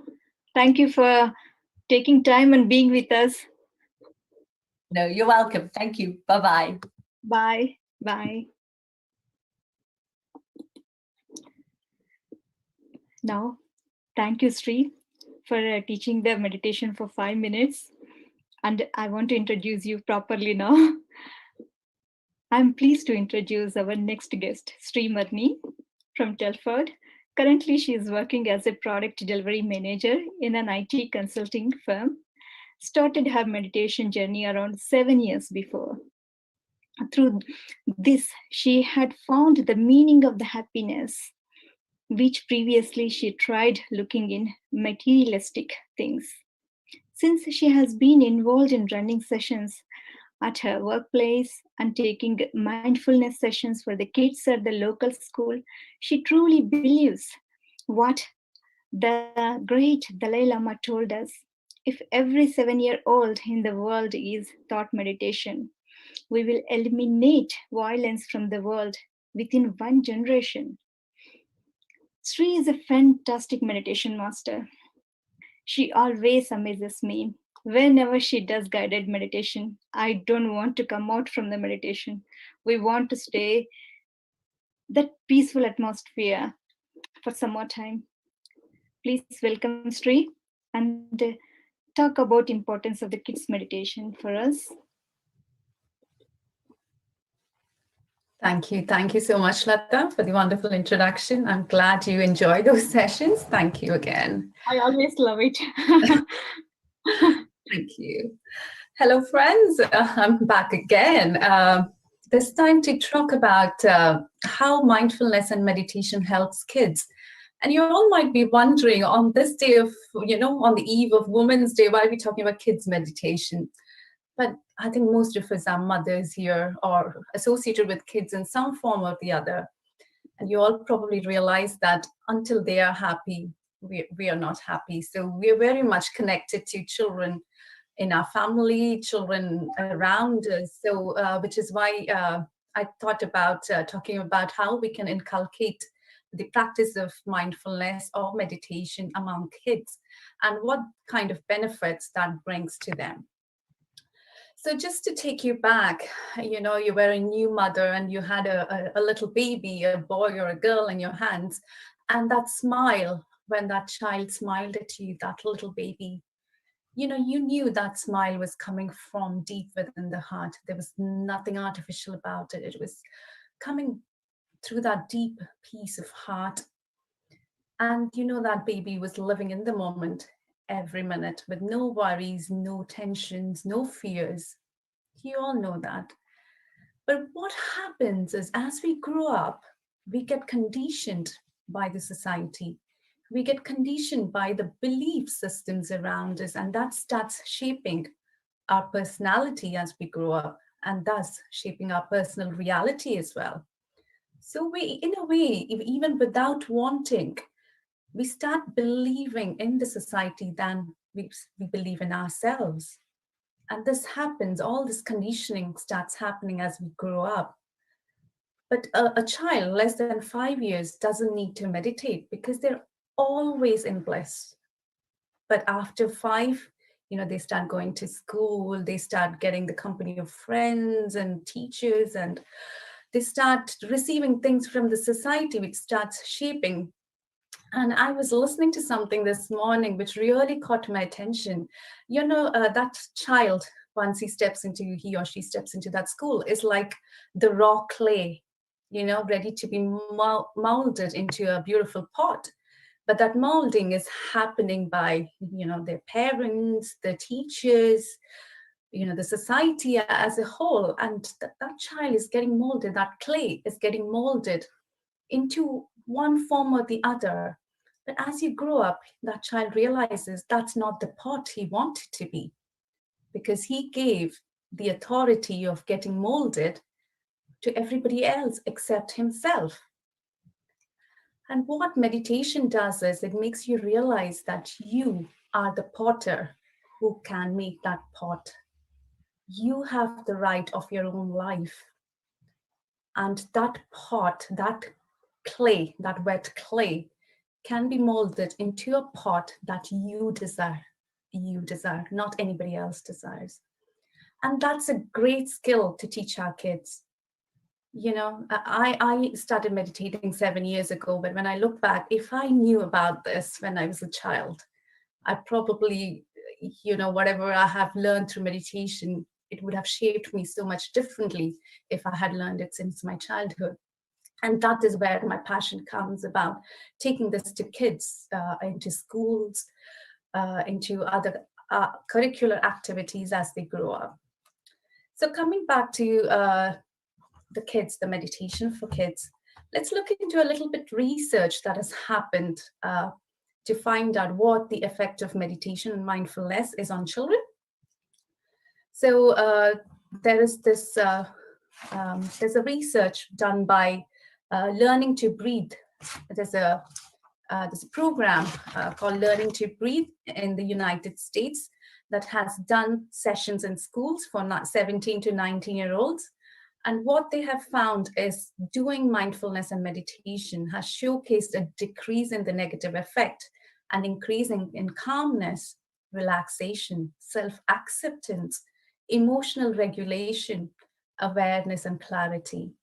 And there was another research done by Soknet, Ricci, and Lawler in the year 2010, again in the United States, where for the 10 days, kids from the age group of 8 to 18, where 3 times a day for 10 minutes, for 10 days, they were given mindfulness sessions. And again, this research was done by quantum scientists, and what they found was that there was a significant increase in their optimism and their positive outlook towards life. And this is a very important age, isn't it? That's when, the hormones kicks in and kids can go astray at that time. But when they are taught the skill of meditation during those crucial years, they build that optimism, the zest for life. They've tried and find a purpose for life through meditation. And it also improves their social and emotional competence and a decrease in aggression, in anger. So all this was also done by research. So there's a lot of research going on the effects of meditation and mindfulness among kids. I think we all know how it affects adults, but even in kids, there's a lot of research going on around this. So, if you again look back, there was this, you probably have heard about this quote, somebody asked Buddha, what you have gained through meditation. And Buddha replied saying nothing, but what he has lost was anger, anxiety, depression, fear of old age and death. And these are all the traits we start imbibing as we grow up. We don't have those as a child, but we start growing up. So meditation technically connects us to our inner child. And just imagine if a child is taught meditation, he would never imbibe these traits like anger, anxiety, frustration, fear. Those won't come near him. So that is why it is quite important that we inculcate these habits of mindfulness and meditation in our kids as well. So now I'll quickly go through some of the benefits that meditation brings among kids. And the first and foremost, I think quite important in this world that they face with so much distraction all the time, with gadgets and with Xboxes and PlayStations and all that, is the attention span. Meditation increases the attention span of kids so they can concentrate on the tasks they have for longer. And this is especially important for kids who are suffering with ADHD, the attention deficit syndrome. It's very, very beneficial for them. But even in general, especially as I said, the world is pulling them in different directions. They have so many distractions nowadays. And meditation will help them be focused at that task that they are doing at that point of time. The other benefit that meditation brings is improving their IQ, their intelligence quotient. So there's also a science behind it. So it's all being studied by a lot of scientists. There's a lot of research still going on. And basically how the IQ is, our frontal brain, which is the neocortex, is the learning brain. And what happens through meditation is that learning brain, through meditation, it improves in the gray matter. So that helps with the memory, we having greater memory and a greater recollection power as well. So kids, you probably recognize when kids learn something, kids who meditate, they can absorb that pretty quickly. They don't have to keep repeating that again. And also their recollection power increases, so they can recollect that thing pretty at the right time whenever it's needed. And this is not only for academic studies. You can apply this to, dance, art, singing, whatever they like to do, creative skills as well. The next one is improvement in their emotional quotient. This is about how they handle their emotions. And I think in this world, that's becoming more and more important, how we teach them, things may not work out the way they want, but that's okay. And how can they handle that? And that's a very, very strong life skill to have as they grow up. And the other one is the social quotient as well. Meditation helps kids improve their social quotient. And what is the social quotient? It's how we, living as we are all social beings, and we get a lot distracted by the society. We can either feel very elated or very down by the things happening around us in the society. But what meditation will do is keep them grounded and not be affected by things around them, and also create those healthy relationships with people in the society, with animals, with appreciating, animals, taking care of them, plants, whatever it is, and humans, and increasing their compassion, having empathy towards other people, and showing that compassion at that need of hour. So all those things get strengthened through the practice of meditation. And least but not the least, their impact on their health.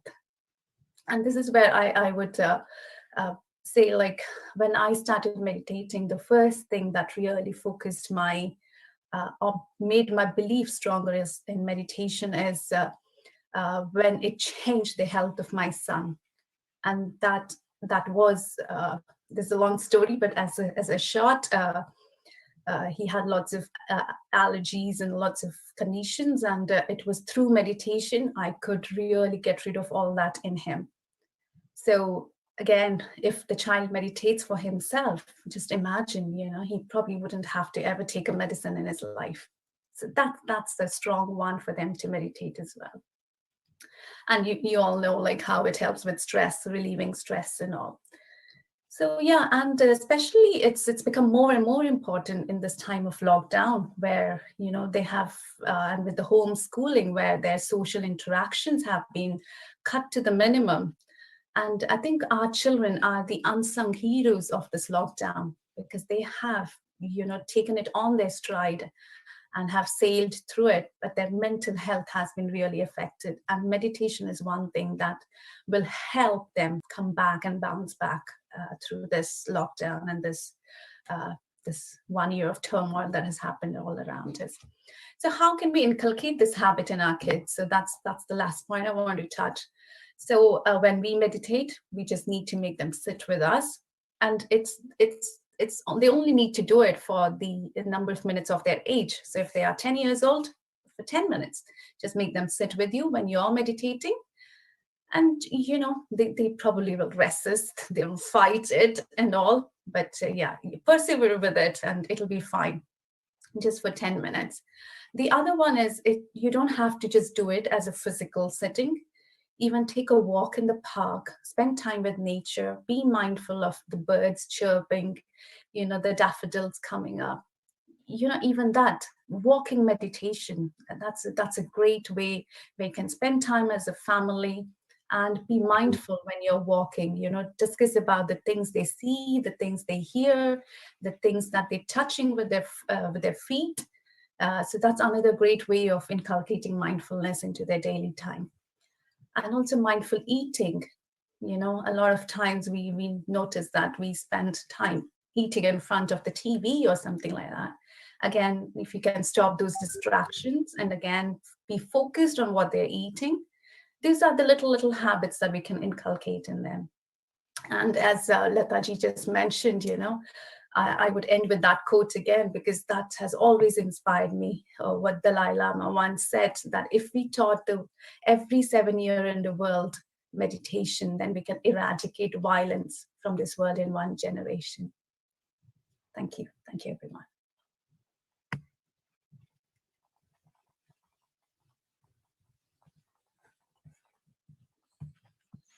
Sorry, we can't hear you, Lataji. You're on mute. Yeah, thank you. Thank you, Sri, for such a fantastic information shared with us. Thank you very much. I'm super excited now to introduce our next guest, Srimati Saranya Ashwin. She is a classical Carnatic vocal singing teacher. She is a granddaughter of legendary Carnatic singer Padma Shri Srimati Manikrishna Swami. She learned Carnatic music more than a decade, and she is teaching from last 3 years. She is most versatile, kind-hearted, and a totally down-to-earth person. Let's welcome, ladies, Srimati Sharanya.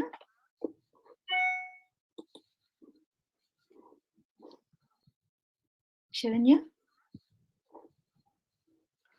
She's on the screen. Yeah, she's on the screen. Her screen name is Sharanya Ashwin. Just spotlight. Please spotlight on her. Yeah. Welcome. Welcome, Sharanya.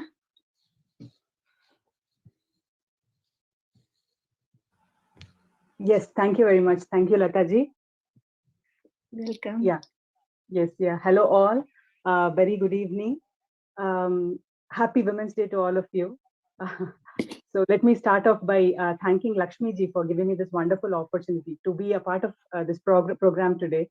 And it's been a really refreshing day, and I would like to applaud to all the presenters here, because it is not easy to present any kind of thing for that matter. So I would like to talk a few words about us women. So we are inherently strong. I'm sure all of you agree to it. So we take care of the family, and in the process of taking care of the family, some of us may feel a bit unappreciated. So it's always that important to have a good dose of self-love and a fine balance between responsibility and recreation. And it is all the way more important to follow these things to fight out that stress. So I'm sure all the programs that are being conducted today, they'll help us in a long way. They'll help us in our day-to-day lives. And I'm sure I will try to follow a minimum of few from these. So to all of you out there, set time for yourself, for your personal well-being for that matter. Do that works best for you, be it singing, dancing, meditation, yoga, whatever it may be. So explore your passion. I'm sure many of you may have given up your passion in the past, and I'm sure this is the time to dig it up actually. And it is not that you have to go out of the way. Just try to do the baby steps, and before you know it, I'm sure your mind will run faster towards it. And when your mind and heart is at its content, then definitely I am sure you will all feel much liberated and empowered. So once again, I'd like to thank all of you for this wonderful opportunity. To all the presenters, to all the nice talk from the inspirational talk from Shriji on children's well-being, mental health. So I'd like to thank Laura ji as well. Laura, very inspirational talk from her, and she has been very patiently answering all the questions. So finally, empowerment. So it comes from within, and it will be at its best when you realize how important you are, when you feel how important you are. So once again, a very happy Women's Day to all of you out there. And thank you very much for the opportunity. Have a great evening, all of you. Thank you.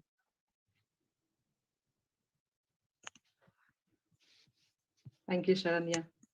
Thank you, Sharanya Ashwin. Thank you very much. Thank you. Thank you very much. Thank you. It's an honor to introduce our next guest, Namrata Bedi. She is a project category merchandiser with Co-op, lead at colleague network Rise at Work for BAME colleagues, General Secretary of Oldest Mandir, Sri Radhakrishna Mandir in Manchester, and she is a committee member of Indian Association in Manchester. Namrata is really caring and a compassionate person who has always been interested in the social work. So let's welcome Namrata. Namrata ji. Priya has got the presentation. Priya, do you want to share your screen? Yeah, yes, I'm doing it. Lakshmi Garu. Thank you, Lataji, for that lovely introduction. And thank you, Lakshmi ji, for giving me this opportunity. I've been listening to all the speakers and I laud them all for the wonderful words, the meditation, kids meditation, Shriji, that's beautiful, wonderful. I didn't know that existed.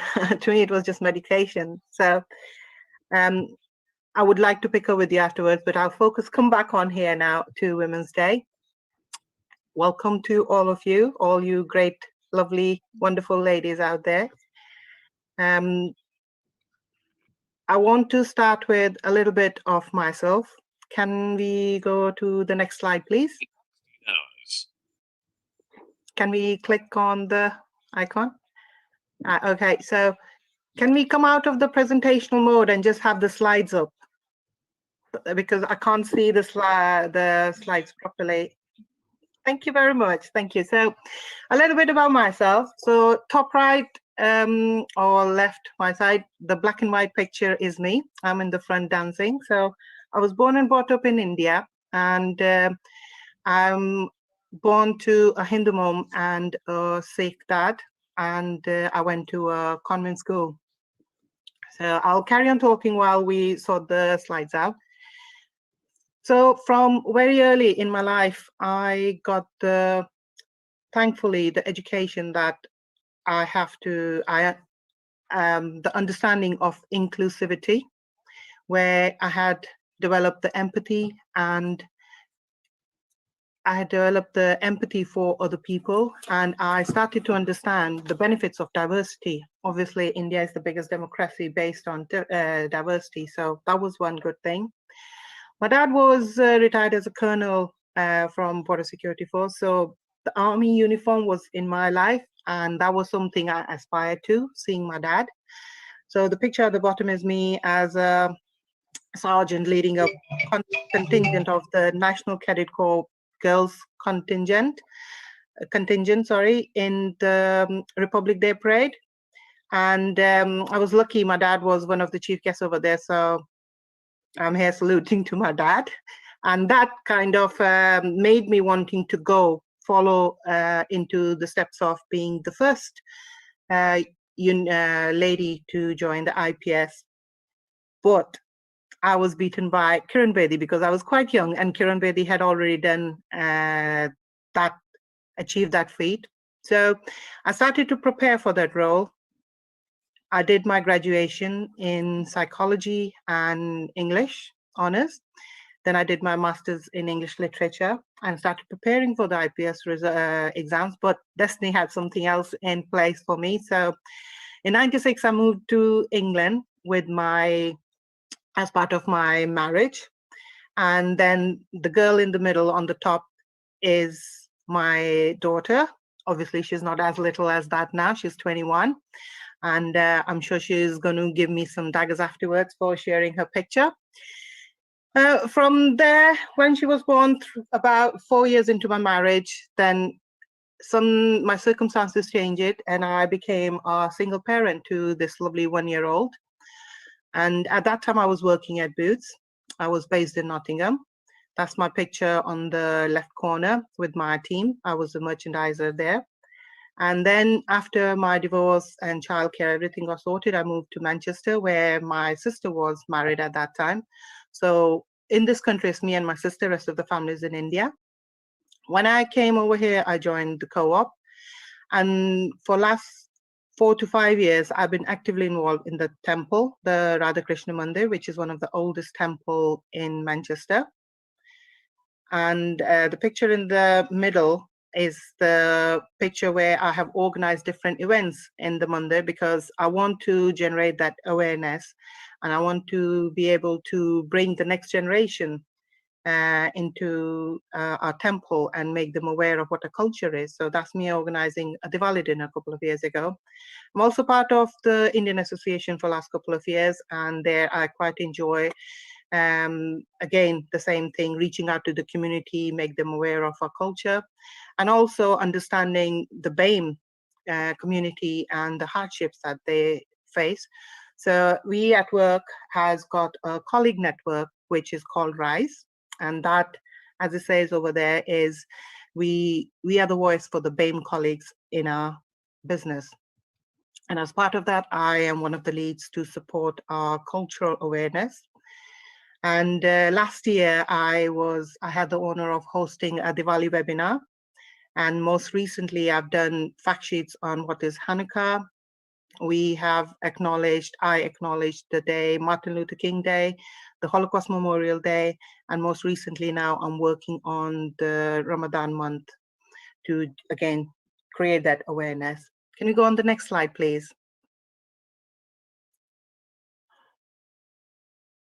Thank you. So as I said, I was born and brought up in India. So I had from an early age been very influenced. And the first influences in my life were my parents, my lovely mom and my dad. My mom was a headmistress in the primary section in Border Security Force School. And from my mom, I learned to be kind, compassionate, respectful, and her determination and willpower was amazing. Because of the nature of my dad's job, he was most of the time posted away on the borders, and the conditions on the borders were that family couldn't be with them. So we stayed back, and my dad kind of posted. So my mom is the first woman I look up to, aspire to be. But my dad is also a great influence on me. From my dad, I learned to be bold, to have a very strong willpower, and my work ethics I have taken from him, his conscientiousness and his courage to face whatever life throws at you with confidence.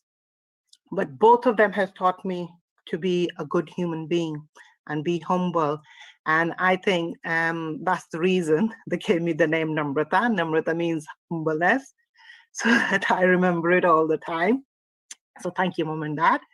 One more thing I learned from them was not to forget God, not to thank God at the end of the day. So to me, when I was listening to all the meditation from Rituji at the beginning, Priyaji also talked about the self, and Sriji about meditation.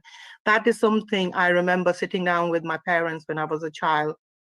And as a child, it was frigidity, but I'm glad they made us do it.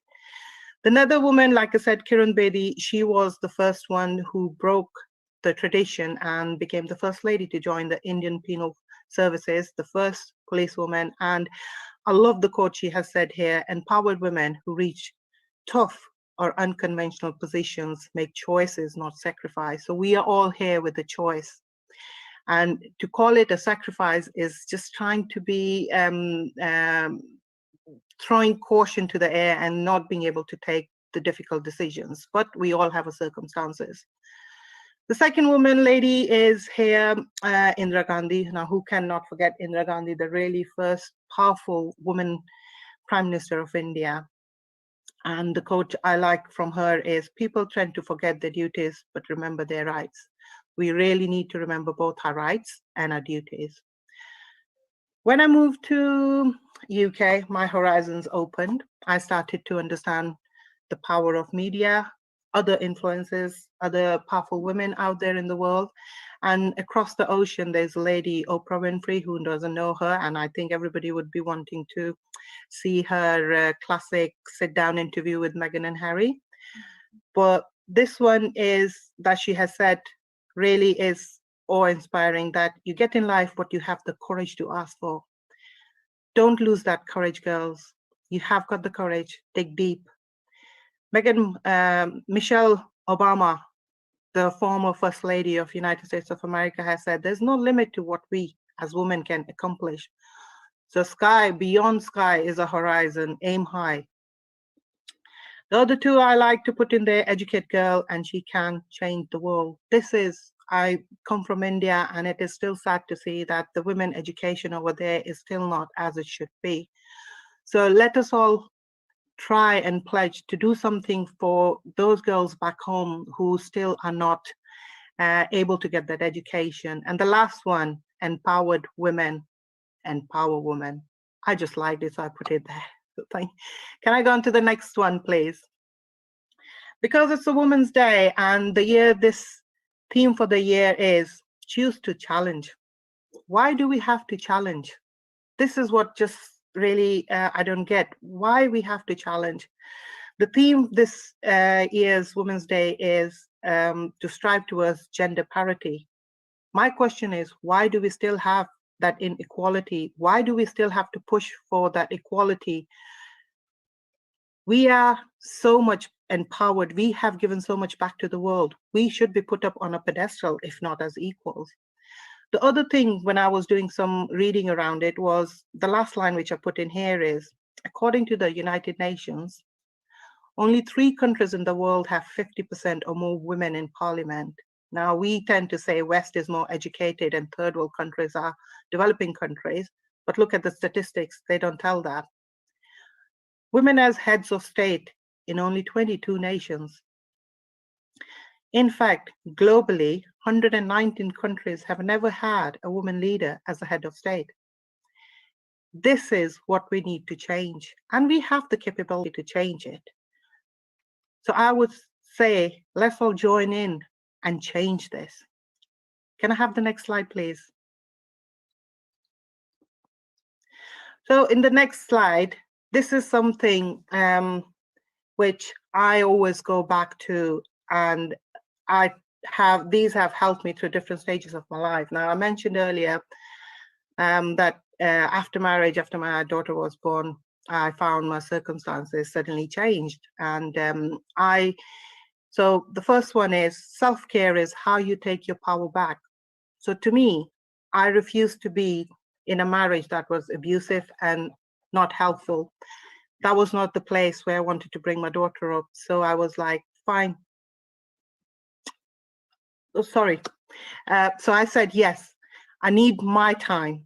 I need my time where I can be myself. So find that place, which is what we have been talking about here. Find your inner peace, the place that you go to recharge yourself. It can be anything that you can have, which is you can do gardening. If you're listening to music, go out for a walk, cooking, or even just sleeping.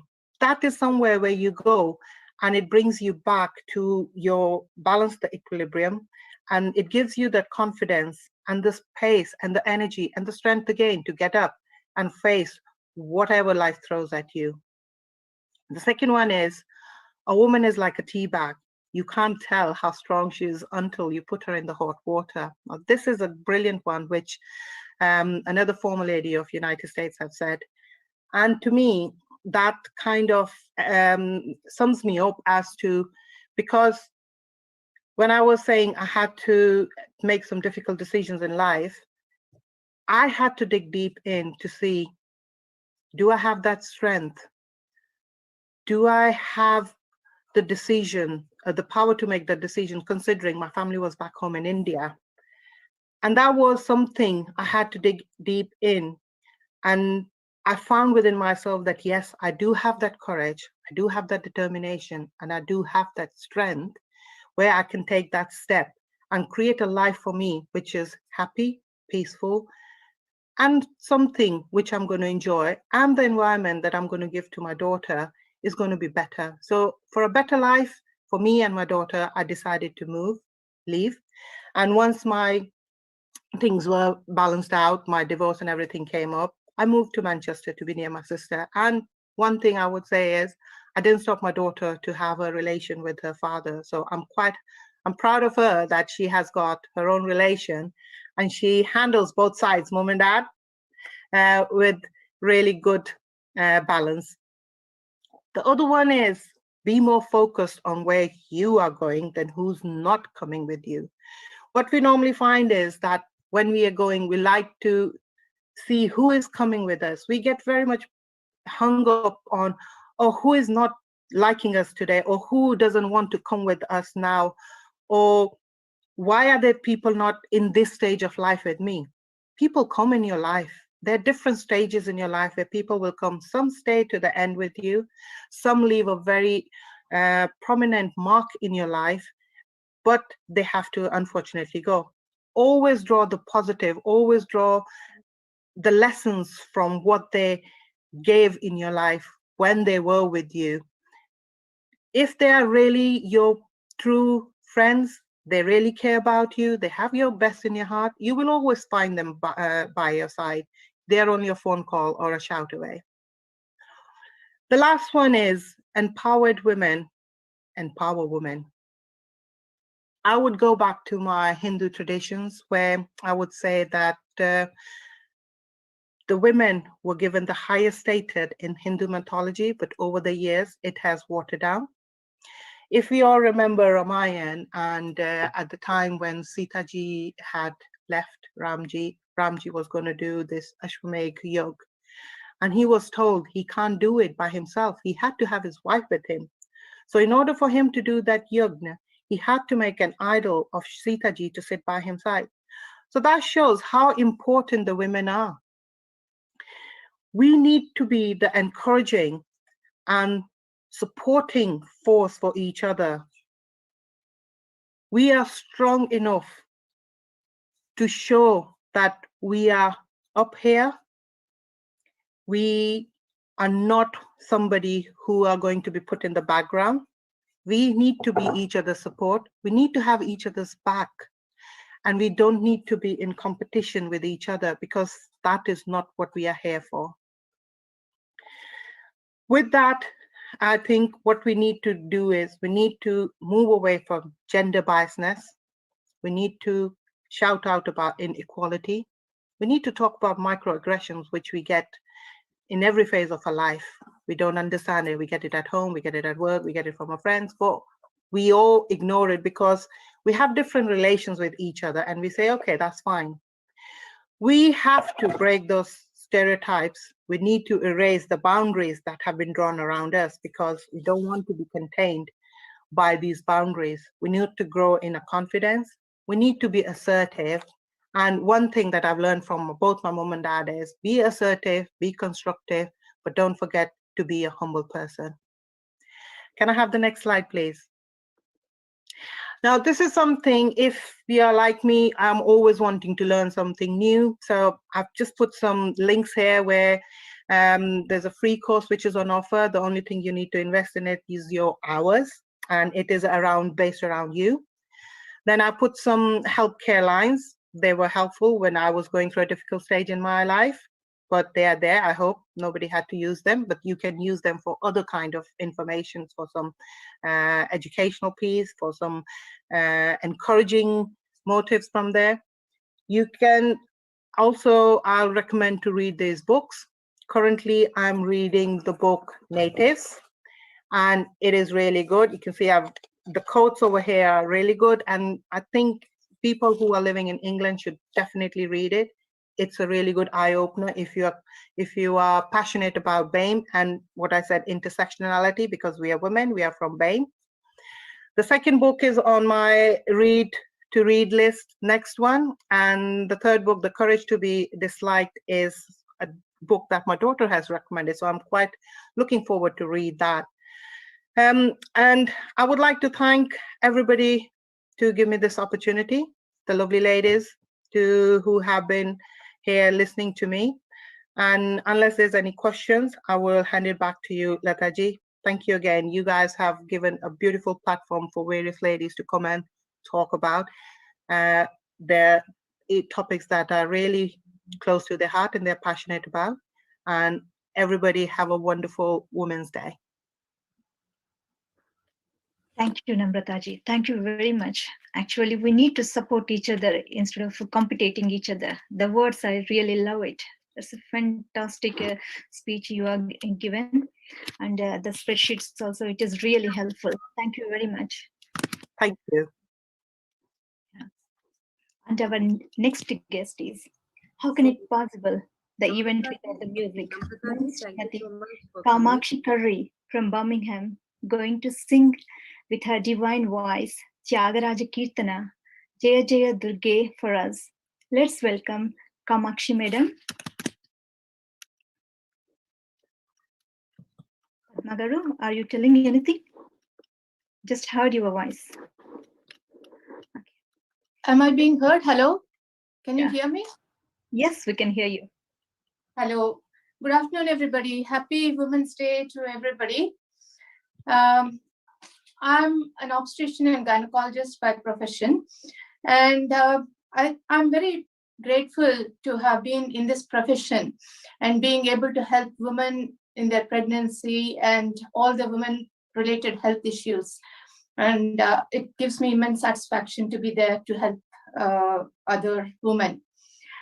And as I'm also being introduced to this group through Mallika, I'm one of the participants of the Birmingham Meditation Group, which we started recently, and we are thoroughly enjoying. I'm one of the beneficiaries of that enjoyment from that group. And thank you very much for including me in this event. It's a big privilege. Thank you very much. And I would also like to say that it's been very nice to see and meet Sharanya, and nice to know that she's granddaughter of Mani Krishna Swami. And I have been following all the concerts of Mani Krishna Swami Academy on Facebook and doing a wonderful job giving opportunity to so many artists around the world. So I'm going to sing a song on Goddess Durga today. And I would just like to share the meaning of the song briefly. Goddess Durga represents the Shakti to overcome enemies or Arishad Vargas. So on this day, let's pray to give us that power to overcome the qualities of Arishad Vargas, which are lust, anger, prejudices, etc. She is the creator of this beautiful world with vast blue sky, which is so wonderful. So let's pray to give us the ability to enjoy and appreciate this natural beauty. She is the one who comforts. This is a gift bestowed to all of us as women. So let's pray to Divine Mother to give us the ability to experience and share this love, compassion, and comfort and pass it on to others as well. So on that note,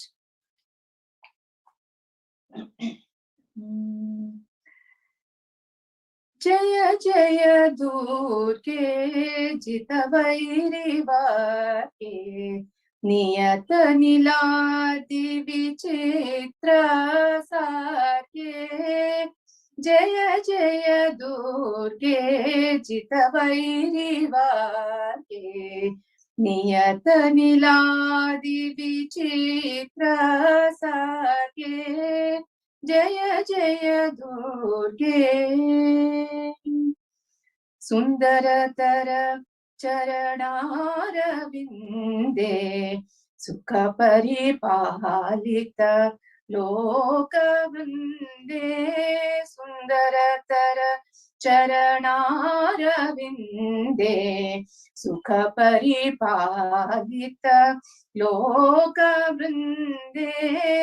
नंद सुनंदादि योगी वंदे नंद सुनंदादि योगी वंदे नारायण सोदरी परानंदे नंद सुनंदादि योगी वंदे नारायण सोदरी परानंदे जय जय दुर्गे जितवैरिवाके नियत निलादि विचित्र सार्गे जय जय दुर्गे अनुदयलय सचिदानंद लतिके आलोल मणिमय ताटंकदनिके अनुदयलय सचिदानंद लतिके आलोल मणिमय ताटंकदनिके नाना रूपादि कार्य साधनिके नाना रूपादि कार्य साधनिके नारायण तीर्थ भावित बलके नाना रूपादि कार्य साधनिके नारायण तीर्थ भावित बलके जय जय दुर्गे जितवैरिवाके नियत निलादि विचित्र साके जय जय दुर्गे जय जय दुर्गे जय जय दुर्गे. And this is Narayana Tirtha, composition by Narayana Tirtha. Just wanted to add that. Thank you. Thank you so much.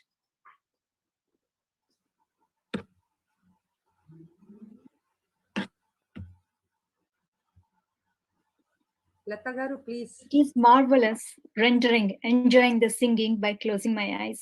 God bless you, Kamakshi madam. It is really wonderful. I'm enjoying the event. Hope you are also feeling the same. Next, I am delighted to see the dance performance by the team Paida International. Kuchipudi dance going to perform by our glorious dancers, Raji and Sujata. The floor is yours. Raji ma'am and Sujata ma'am. Please, reminding people, can you turn off your videos? So these are technical things. We need to turn off all our videos. Yes.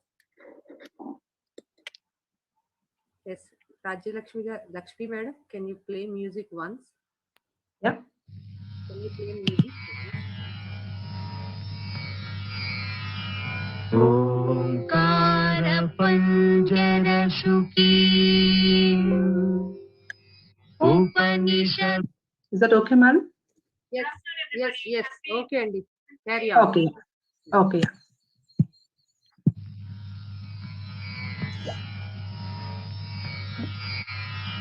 Omkara Panjara Shuki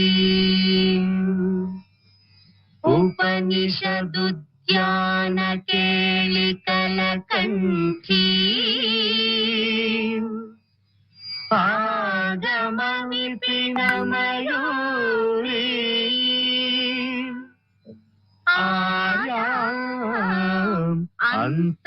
विभावये Gauri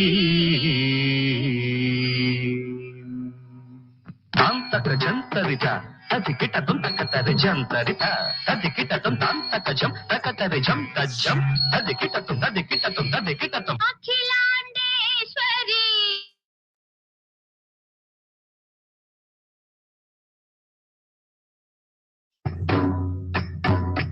पालय मां गौरी परिपालय मां गौरी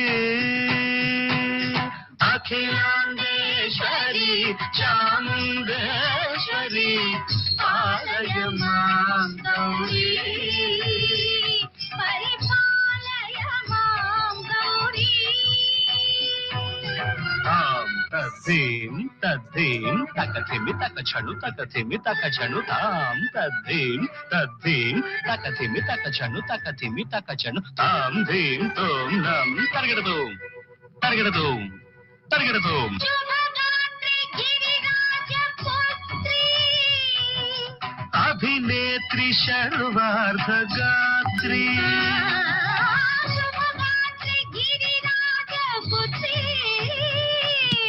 अभिनेत्री सर्वार्धगात्री सर्वार्थ संधात्री जगदेक जनयित्री चन्द्रप्रभाधवल कीर्ति सर्वार्ध संधात्री जगदेक जनयित्री चन्द्रप्रभाधवल कीर्ति चतुर्बाहु संरक्षित शिक्षित चतुर्भुजान्तर भुवन पालिनी कुङ्कुमराग शोभिनी कुसुम बाण संशोभिनी मौन सुहासिनी गान विनोदिनी भगवती पार्वती देवी अखिलांडेश्वरी चामुण्डेश्वरी पालय मां गौरी परिपालय मां Gauri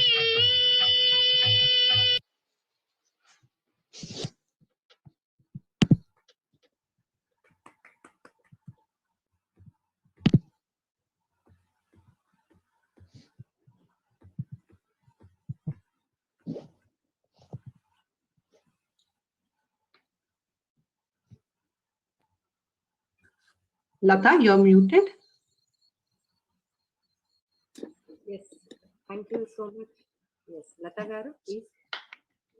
Thank you so much. Such a wonderful dance performance. I really enjoyed it. Thank you very much. Such a lovely ladies. And our next guest is Pranahita. She is a pyramid master who channels light languages, is a gifted clairvoyant. She is a certified life coach and certified mindfulness coach. She empowers individuals to get practical results through angel communications, EFT, mindfulness, past life regressions, etc., to handle the physical and emotional issues. She currently channeling wisdom to empower women to accept and awaken the divine feminine in the woman. Pranahita started practicing pyramid meditation since 2004. She created and conducted unique, intense silence meditation retreats from 2009 onwards and lead workshops on various topics across the world. Let's welcome Pranahita Madam. Thank you so much, Lata, and thank you, Padmakar, for giving me this opportunity. Thank you, one and all. So, first of all, a very happy International Women's Day to all the beautiful women. And as soon as we talk about beauty, something else comes into our mind. But beauty isn't about having a pretty face. It's all about having a pretty mind, pretty heart, and a pretty soul. So, feminism isn't about making women stronger. This is one of the quotes that I love. It's not about making the women stronger. Women are already strong. It's about changing the way the world perceives that strength. So women are always saying we can do anything that men can do. But men should be saying we can do anything that women can do. Why are always women comparing with men?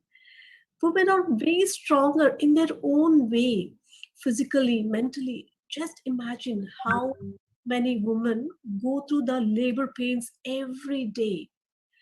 381 every day. So just imagine how many women go through that labor pains and going through that pregnancy and then taking care of the babies, the families, managing their careers, work-life balance, and the list goes on. Yet the society says women are not strong as men, but we are strong in our own way. We never compare an apple and a banana or an apple and a mango. They are both different fruits and they have both their own tastes. So never ever compare women and men. They both are different and they both are strong in their own way. They both have power and they both have different qualities. But society defines some rules about how women should be and how women should not be. But mainly, very, very important, my dear ladies out here, whoever is listening, we have to stop buying into society's definition of who you should be. Because society says sometimes decades ago, when we watched some of the movies, the heroines were fat, chubby. So at that time, everyone said, oh, they look so good. And at that time, when women were lean, so not many men liked women when they were lean, or even the society was not accepting when they looked lean. But now, women like zero size because the society has defined it, or the heroines in the movies are looking in zero size. And previously, long hair was a fashion, but now short hair is a fashion. So, but if you don't have long hair, you should not feel bad about it. It's just the society is changing. Decades ago, it was different rules, and now it is different. So we should not actually go with the rules that are defined by the society. What is it that you like? Do you like short hair? Do you like long hair? Or are you comfortable? Even sometimes it may not be about your liking, but you may like long hair, but sometimes you may be having that short hair. It's about accepting whatever that you have and whatever the choices that you have, accepting that is very, very important. And one other thing, especially in the last few decades, these waxing, threading, and all these are coming. So we cannot just go out without waxing. We feel so bad about it. During the corona, during this lockdown, a lot of women groups, they were discussing about, oh, I couldn't go out just for the beauty parlor. There were so many jokes on the internet. So about beauty parlors that women could not go and they're feeling so sad. And even some people were depressed because now after a long time, their hair are coming out and they were not feeling comfortable in their own skin. But my dear friends, we have to accept our body. We have to accept ourselves. If you have a choice, I'm not against beauty. I'm not against looking good, but it's mainly very, very important, my dear friends, that you should have a choice. It's not about that society has imposed that you should look like this or you should be like this. It is very, very important how we are comfortable. It's always about our comfort. Put yourself first and not anyone else. Because mostly as a woman, we have this quality of putting others first. Even it may be our family or kids. This is the quality of the woman that we always give. But we should also learn how to receive. We should also learn how to ask for help. And we should learn how to say no when required. So all these things are good qualities that we have to develop. So these qualities may not be there, but slowly we have to develop. Only then we can be peaceful, we can be happy. And especially we have to let go of all those old belief systems, old patterns. Mainly because a lot of women say, why do we have to release all those things? It doesn't really matter if I am like this. It doesn't really make a change if I change. But remember, my dear friends, together we can change. Together we can completely shift the frequency of this planet Earth, frequency of how women think. And a lot of people, they ask, why are there only rules for women? It's not just like that. There are rules for everyone. As a human being on this planet, we have some rules. Some cultures define some rules, some societies define some other rules. So there are rules everywhere. But are you feeling comfortable? Are you feeling happy? How are you feeling when you are obeying those rules? It's always about your comfort, your happiness. That is very, very important. But it's not just about just going out and doing whatever that you want. Freedom is not that. Discipline is also very important. So together, if we start accepting these qualities, we can raise good children. So once we change, the whole of our family starts changing, so that we can create a best planet for the next generations to come. If you're always complaining about our life as a woman, because a lot of women do that, because I speak with hundreds and thousands of women. So every time they always have so many complaints, always start looking what is there in your life that you are feeling grateful about, that you're feeling happy about. So write down those things that you're feeling grateful about. It's okay to have complaints. Every human being will have complaints. So note them and check if you can do anything about them. Take action. If you can't do anything about them, then that's okay. There's no point complaining about it if you can't do anything about it. But if you can do anything about it, take action. That is important. It's not just about complaining, because if you're complaining all the time, all of our energy is drained. So it's always about looking for solutions. It's not about just focusing on the problems. And especially, women have this quality of sharing and talking with people. So always be that friend to another woman. So with this intention, I've created this women's circle around an year ago. It was just me, as I was just telling, most of the women, they think that we cannot make much difference.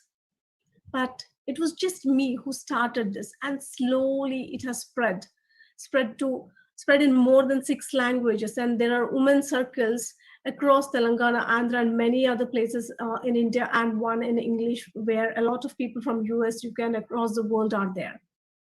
So a women's circle where we can share our things, where other women can be a support, because a support system is very important for women. They feel so confident. They feel that, okay, someone is there for me to share. So join some women's circles. And if you're interested, you can as well join this Divine Feminine Sangha. So the links will be shared on the YouTube channel. You can just go there and check out the link, and you can join this. So it's always good to have some support groups where every day share whatever that is happening in your life. So always keep your energy levels high. Just make some small routines, like including meditation into your life, which will be very, very helpful to you. And mindfulness. So mindfulness, whatever, because a lot of people complain that they don't have time for meditation because they have to manage their work, their career, their kids and families and everything. So start mindfulness. Whatever that you are doing, do, but mindfully do that. Even that will help you to be in that moment instead of draining your energy. It will help you to balance your energy. So include that mindfulness. So as I was just telling about complaining, so if we change the pattern, as a lot of you might have heard about the 100 monkey theory. So if we change after a certain number of women, so automatically the whole world changes. So if we start accepting our womanhood, accepting our periods, as I'm talking about the periods, so every month we go through this menstrual cycle. Half of our life, every month we go through this menstrual cycle, and every woman, almost every woman, they say, oh, I got this period again. They never accept it. They're always rejecting it. Oh, I'm going to get the cramps or the back pain or the premenstrual syndromes, emotional ups and downs, mood swings. So many things are there. But can we change it? Yes, my dear friends, we can change it together. So I've been experimenting on this as well. And all the women, there are hundreds of testimonials from the women. Now they don't have any period pains and they're very happy accepting their periods, accepting their feminine side, accepting the divine feminine side within themselves. Just by accepting that, you will see miraculously there will be a lot of difference in the way you live your life. So including meditation into your life, accepting that you are in a woman body, because every lifetime we are in a different body. Sometimes we are born as a woman, sometimes we are born as a man. But in this lifetime, we are in this woman body to have some experience. So experience it completely. So once you accept that, yes, I am in this woman's body, today, in this moment, just tell to yourself that, yes, I am in this woman's body in this lifetime. I'm totally embracing it. I'm totally accepting it. And see, completely there will be a shift. So that is very, very important, my dear friends, because as a woman, we are in this body, but we have to accept the body. A lot of women, they share that when they are pregnant, they have this fear and they pray to God that it will be good if a male child is born, because I don't want a female child, because I have gone through so many things, all those from childhood, so many rejections, so many fears of going outside, even so many sexual abuses, child abuse, so many things as a woman. But together we can make a difference. Together we can share, and together we can heal them.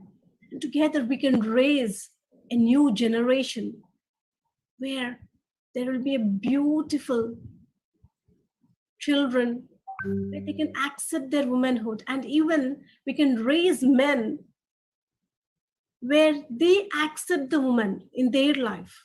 Because it's not just about women, my dear friends. It's also about men in our life. Even the men in our life has to transform. They have to accept the woman in their life. Only then together we can live happily and harmoniously. And just one other thing I just wanted to share here is, because a lot of us, we do a lot of study for our careers or for our passion sometimes. But it is very, very important to get this wisdom of how to live in a woman's body and what are her qualities, to understand other women and to understand ourselves first. How the mood swings will be there during our menstrual cycles, the whole of the month. How are we behaving? We have to understand our patterns. And when our body needs rest, we have to understand and observe that. That's very important. And as well, when you're becoming a mother, completely a newborn baby, it is there in our hands and we doesn't know how to take care of it, how to raise them. A doctor has to study so many years just to deliver the baby or to do something. But we are raising a baby for so many years, but we are not studying anything. So first, get that wisdom. If you're going to become a mom, get that wisdom. Know more about parenting. That's very important, my dear friends. So the final thing, I don't think I have much time, but this is a very vast subject. Once we start talking about womanhood, it's completely a big subject. It's like a drop in the ocean. I'm just touching on different aspects.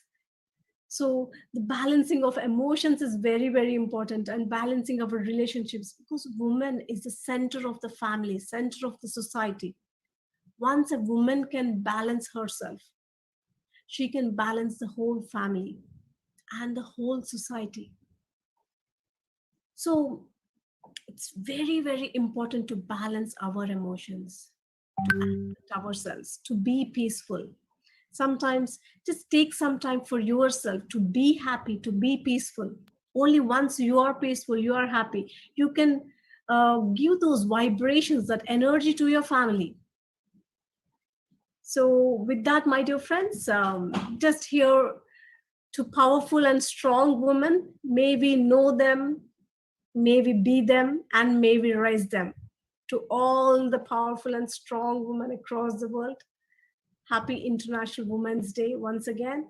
And it's not just for one day. Every day we are a woman, and every day we have to celebrate our womanhood. Thank you. Thank you so much. Thank you, Pranahita Garu. The each and every word you said is really, really important. I completely agree with you, to maintain the discipline in our life and to say no, to what we are supposed to say no. That is also important. To do meditation, to do the mindfulness, to keep up. Wow, it's amazing. It's a treasure, that we are gathering today. Thank you very much. Thank you. Thank you, Lata. And thank you, Padma Garu. Thank you, one and all. Now over to Shishma for your final conclusion. Hello.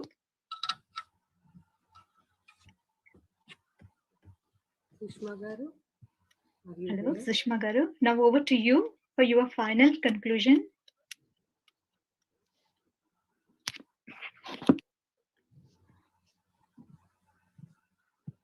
Yeah, thank you. Thank you.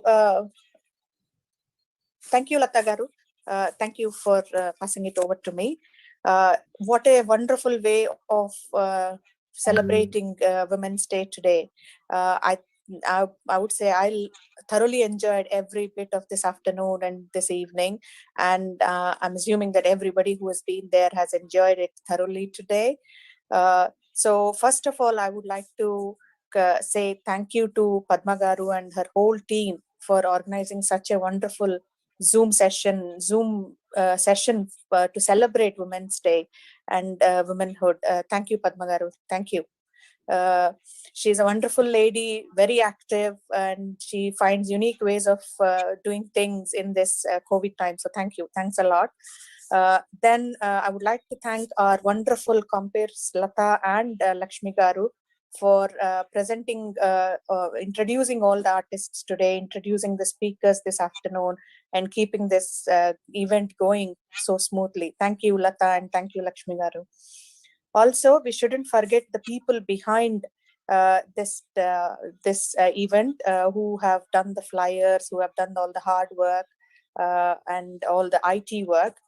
So thanks to Vijay Lakshmi Garu and Gayatri Garu for being there for us, being behind us, and making this event such a big success. So thank you. Thanks to Ritu Sangviji for making us do the relaxing meditation. Thank you to Mallika Basu Garu for sharing her meditation journey. It's a truly inspiring journey that she has had, and which will inspire many of the women. I'm hoping so.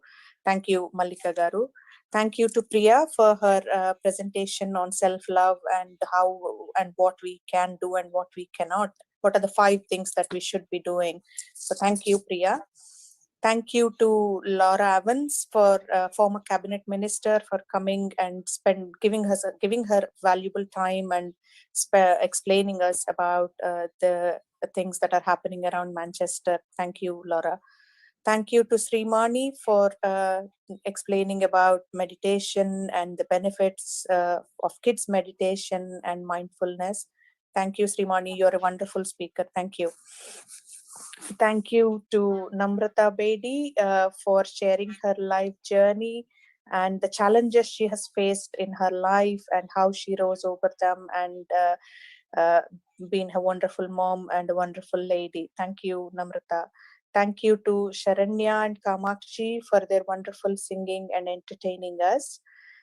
Thank you to Sujata and Rajni for their wonderful dance performance.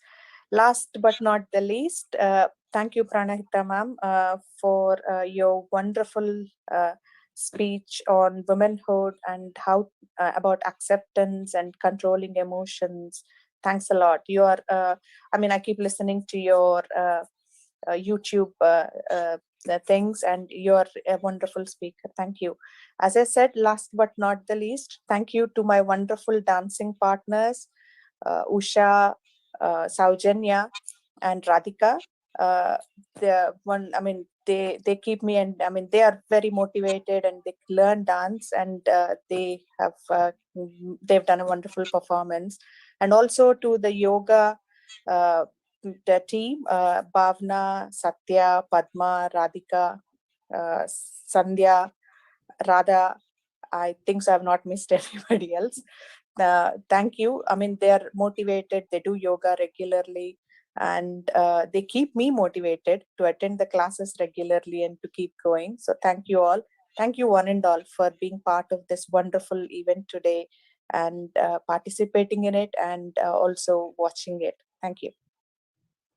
So finally, I am thankful to everyone, especially audience are very, very important. The YouTube live audience and here who attended last few hours. So thanks a lot for all. Abhiram Garu, I think she raised her hand. She want to speak something, I think. Yes, you are in mute. You are on mute, ma'am. Please use unmute. You raised your hand long back, but no time, the schedule, that's why. Please, can you share your experience, something, what you want to share? I think we can give, yes. Yes, ma'am. Thank you very much, Padma Garu. Thank you very much, all wonderful ladies. I loved it.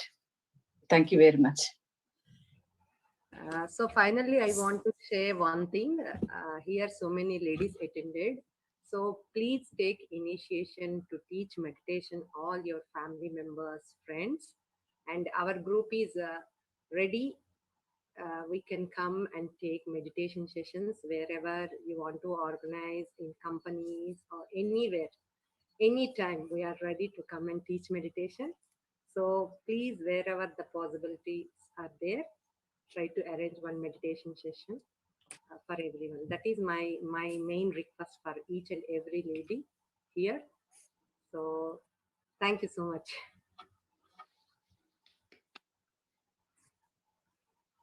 So I think I would like to clap for the audience, all those who are there here. Thank you very much for being here and encouraging everyone here. Thank you very much. And claps for all the performances. Brilliant ladies, you have done very good, very, very good job. Very good. And we are almost at the end of So I want one more time. I want to say thanks, Vijayalakshmi Garu. She's always, anytime, make flyer, night, morning, daytime. She's available all the time. She made lot of flyers. And mostly Gayatri Garu, she always behind because now she cannot available with small daughter. She's the background live and telecast everything every time. She's with small baby, even though when I ask her help, she never say no. Anytime, okay, madam, I'm with you. So mostly I want to say thank you to Gayatri and Vijayalakshmi Gar. And the remaining thing anyway, because we are all here, but they are, both are behind the screen. So both are very important. On screen is important, off screen is important. So I would like to say one more time, thank you. Thank you so much. Thank you.